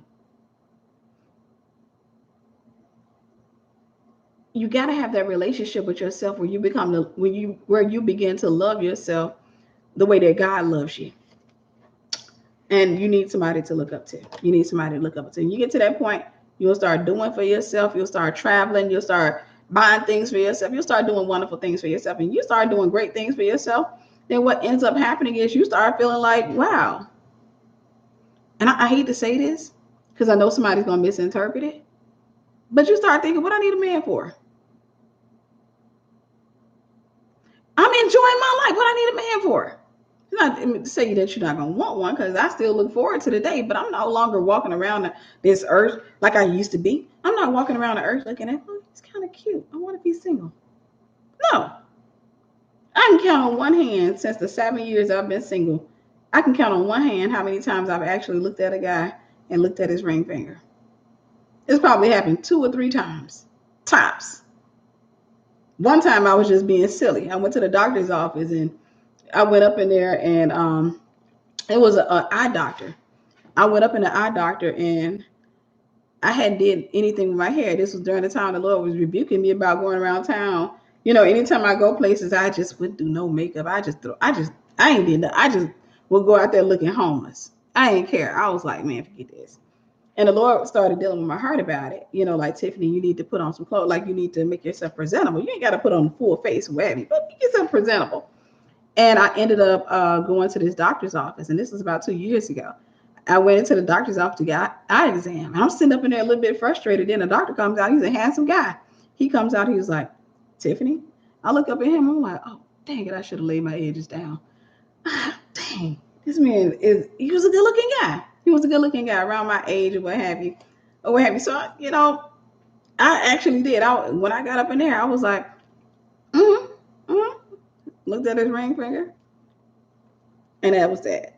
I didn't see a ring on his ring finger, but I still didn't pursue. I just left it alone.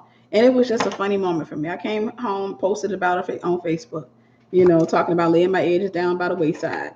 So I was like, okay, that was a lesson for me.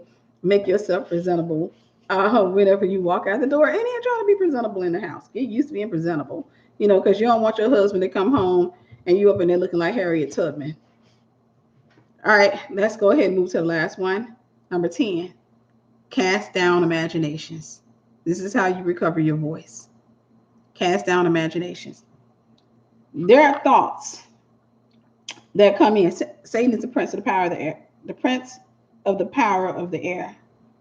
There are thoughts that are demonic that the enemy is going to put in your mind. And again, remember, warfare doesn't always look like warfare or feel like warfare. Sometimes it can be this thought that comes in of you and this guy or some guy buying a house. Buying a house and y'all loving on each other and all that other stuff. If that's not the will of God for you, it's not the will of God for you. The more you have that thought, the more you're going to invest in it and the more valuable it becomes.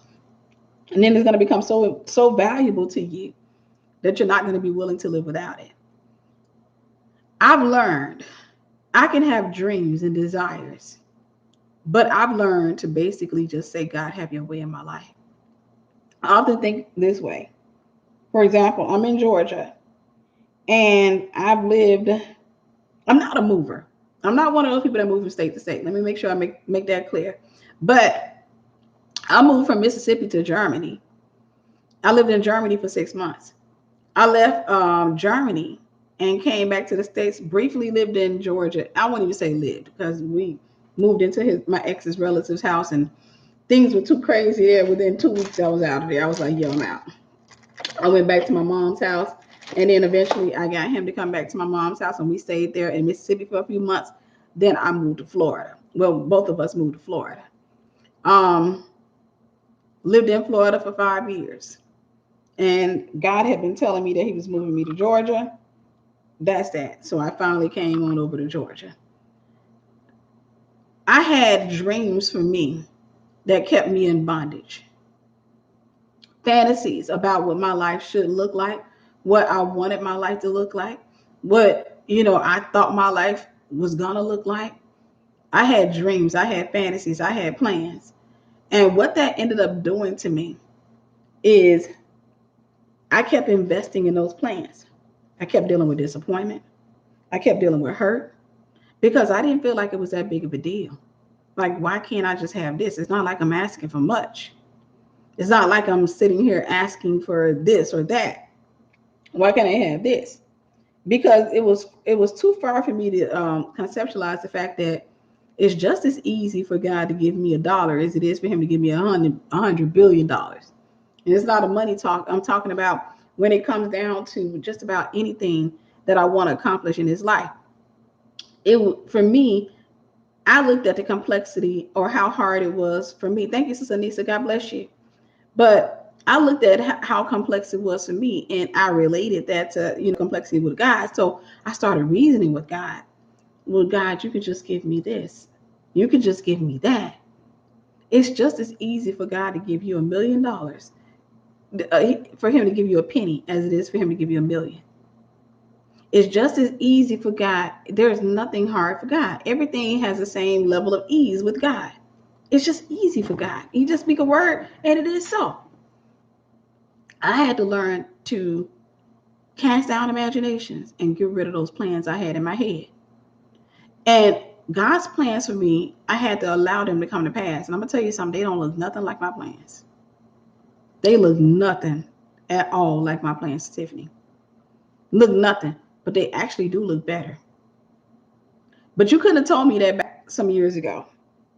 You couldn't have told me that I would be living life that God wants me to live and I would be happier. You couldn't have told me that back then. I would have told you, because in my mind, there was nothing greater than the fantasy of being a wife and having children.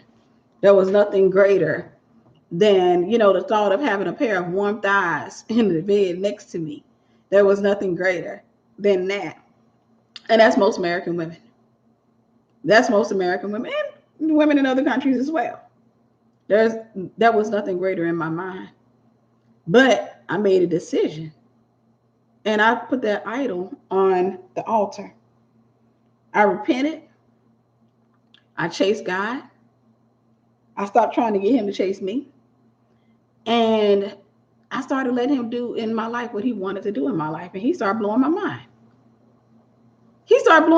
He just completely just wrecked my life. He wrecked my life. He, in a good way. He wrecked my life. He took little old Tiffany from Mississippi. And he said, I want to bless her.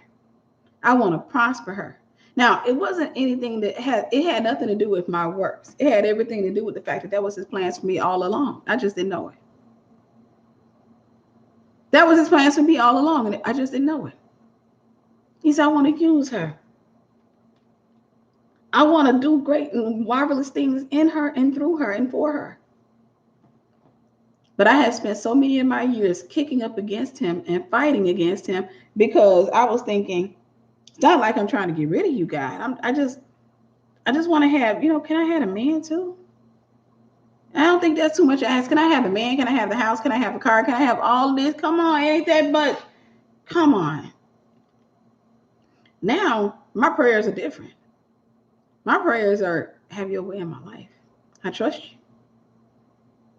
I trust you. Your name be glorified. I am your vessel. I am your vessel. I am here to do your will. I don't want to put my will over your will. Your will be done in my life. Your name be glorified in and through me. And do what my name is you please. That's the little prayers I pray. Do what my name is you please. Glorify your name. I am your vessel. And with that, God has really blessed my life. Do I have hardships and hard times? Mm-hmm. Like I said, many times nowadays, it is oftentimes met with, I be sitting up there like, why am I frustrated and happy at the same time? It's weird.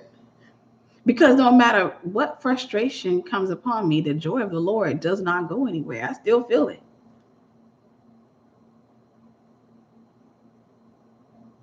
Wow.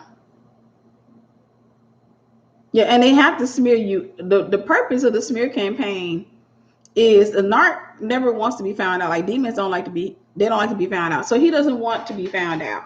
The purpose of the smear campaign is so that people see him as a victim.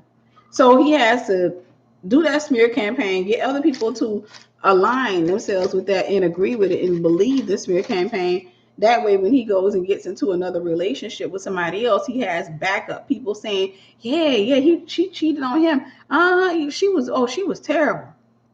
So it basically, the smear campaign is to hurt you, but the main purpose of the smear campaign is really to set up the next female. It's really just to set up the next female. It's a trap for the next female because he doesn't want her to come into his life and question like what happened between y'all. No, he has to make her out to be make you out to be the monster. But she'll come to find out over the course of time because he'll do a smear campaign against her and then the next person. And then narcissists are typically found out when they've done enough smear campaigns. When they've done enough smear campaigns. Once they've done enough smear campaigns, people start realizing like, okay, this is a pattern. Like, why is it every love you too, but why is this a pattern in her life? Why is this a pattern in his life? It's like every female he claims, is doing him wrong. Yeah, and most people don't walk away when they see the mask slip. The problem is the problem, and I'm gonna be honest with y'all, and then I'm gonna let y'all go. The problem is when you don't put God first, whatever you do put first becomes an idol. And anytime something comes first in your life outside of God, especially a relationship, you become a magnet for the Jezebel spirit. You become a magnet for the narcissist. You become a magnet for that. So, like I said, we could deal with the fruit, but we always want to go back to the root. The root of it is idolatry. The root of every narcissistic relationship is idolatry. Accountability will help you get free from that. God doesn't stop his blessings if you don't follow his will. You stop his blessings. So the way that God's will works, and I like, y'all know I like to, the way God's will works is this. No. Okay, here we go. The way God's will works is this.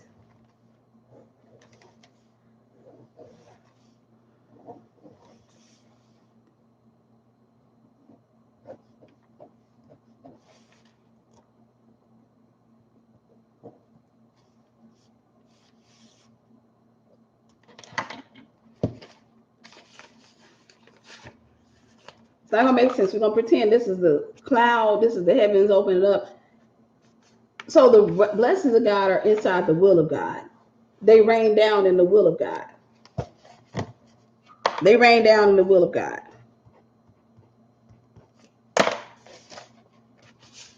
If you're outside the will of God, here or here, if you're outside the will of God, you're not in position to receive the blessings. Does that make sense?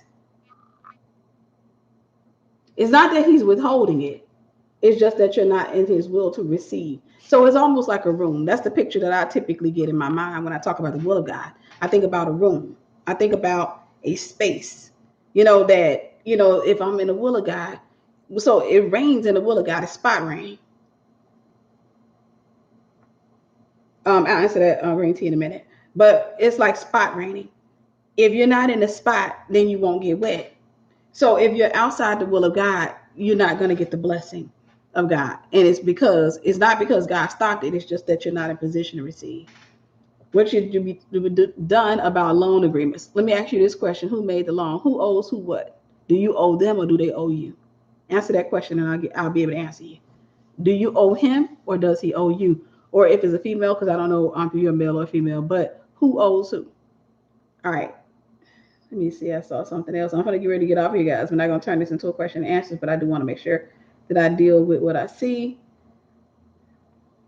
Make sure you guys get the Grown Girl Coloring Book. They owe you. Forgive them.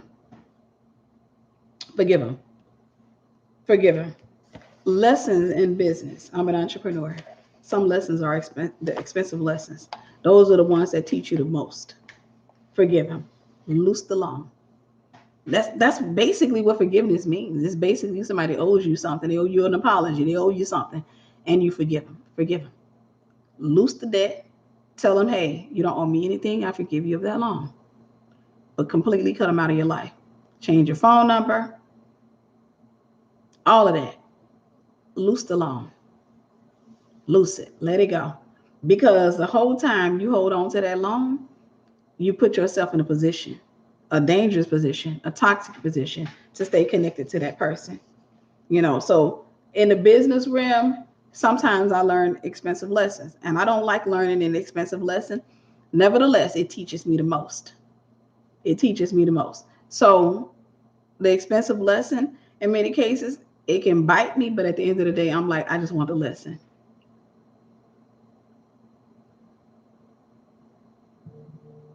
Right. Thank you, Sister Amanda. God bless you.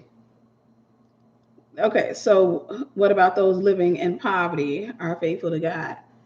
are people in poverty that can be faithful to God, but they don't necessarily have, faithful, consistent. They're consistent in the measure of faith. They have small faith in many cases. But to have, God wants us to have great faith. That means grow your faith, because faithful means consistent. So they're consistent in what they've been doing, but God wants them to come outside of their comfort zone and be consistent in things that go beyond and above their understanding. So hopefully that makes sense. All right, I'm going to get ready to get off of here. I am sleepy. I'm starting to feel sleep. I can't believe I'm saying it, but I'm starting to feel sleep. I pray that you guys were blessed by this. Do me a favor, join Esther Prep University. Also, I'm going to post these forms up again. If you want to take my Remnant Writers class, get in it. I'm telling you, I will be sending out the information in the next couple of days. Awesome. I see many of you have done it. I'm going to be sending out the information for register. You're going to write 2 books in this class, 2 of them, and it's going to be powerful. The first one is going to be done in a week. You may think it's going to be hard, but when you see the system I've created, it's going to be so easy for you. So that's the form to get into that class. That's the form to get into that class. Look like, okay, I see Catherine. Thank you, sister. I see you just posted up. That's the form to get into that class. I'm going to open it up for about 100 students. I'm going to open it up for 100 students because I believe in that system. I'm going to open it up for 100 students. 9 times out of 10, I'll have the form and everything ready for you guys to register on tomorrow. And we're going to host a class in the month of July. So that it gives you about a month to register. Well, it gives about 100 people a month to register. So once I get to 100, I'm going to cap it off there. Please understand that it does not take me long to get to 100. So please don't start thinking, well, I'm just going to wait till we get to July. By the time you wait till you get to July, then the seats will be filled. But the first week, you're going to be finished with your first devotional within a week's time, because I've created a system that will allow that. You're going to have the accountability, all of that. So it's going to be amazing. So just fill out that form to let me know you're interested. So I have your email to contact you once I send that stuff out. And I will do a video 9 times out of 10 explaining it. And what else was I? Oh, okay. Yeah, that form for Esther Prep. Not Esther Prep. For my book, if you have ordered a copy of my book, please fill out this form. If I don't have your address information, I'm about to post it up if I can find it, Lord. Is this it? This got to be it. I just didn't put the name on there. Okay, let me put the name here. Okay, why is it taking so long? All right. Yeah, this is it. All right, let me name this form.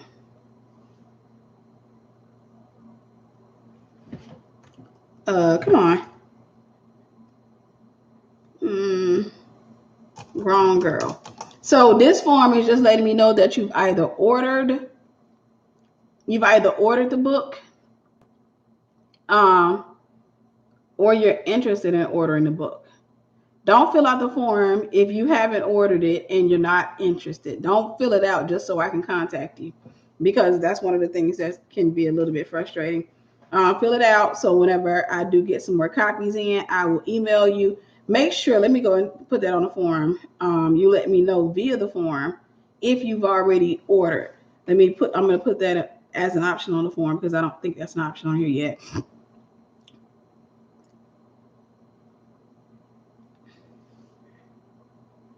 Okay, give me a second, guys. Have you already paid for the book or CD?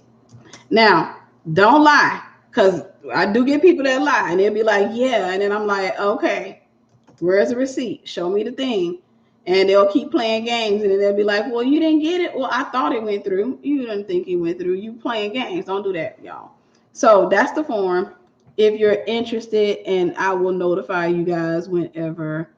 I'll notify you whenever that comes out. Okay, I'll notify you whenever that comes out. It's going to be 100 seats. I already have, let me tell you how many people are expressing interest, so you see how serious it is for the procrastinators. For those of you who take too long to think about it because you're afraid, we have right at 50, got 48 people that have already submitted. By this time tomorrow, we will have about 75, and the next day we'll have probably about 100 people that are going to be expressing interest in it. I will not be holding seats for people, so don't say, hey, I get paid on the 15th.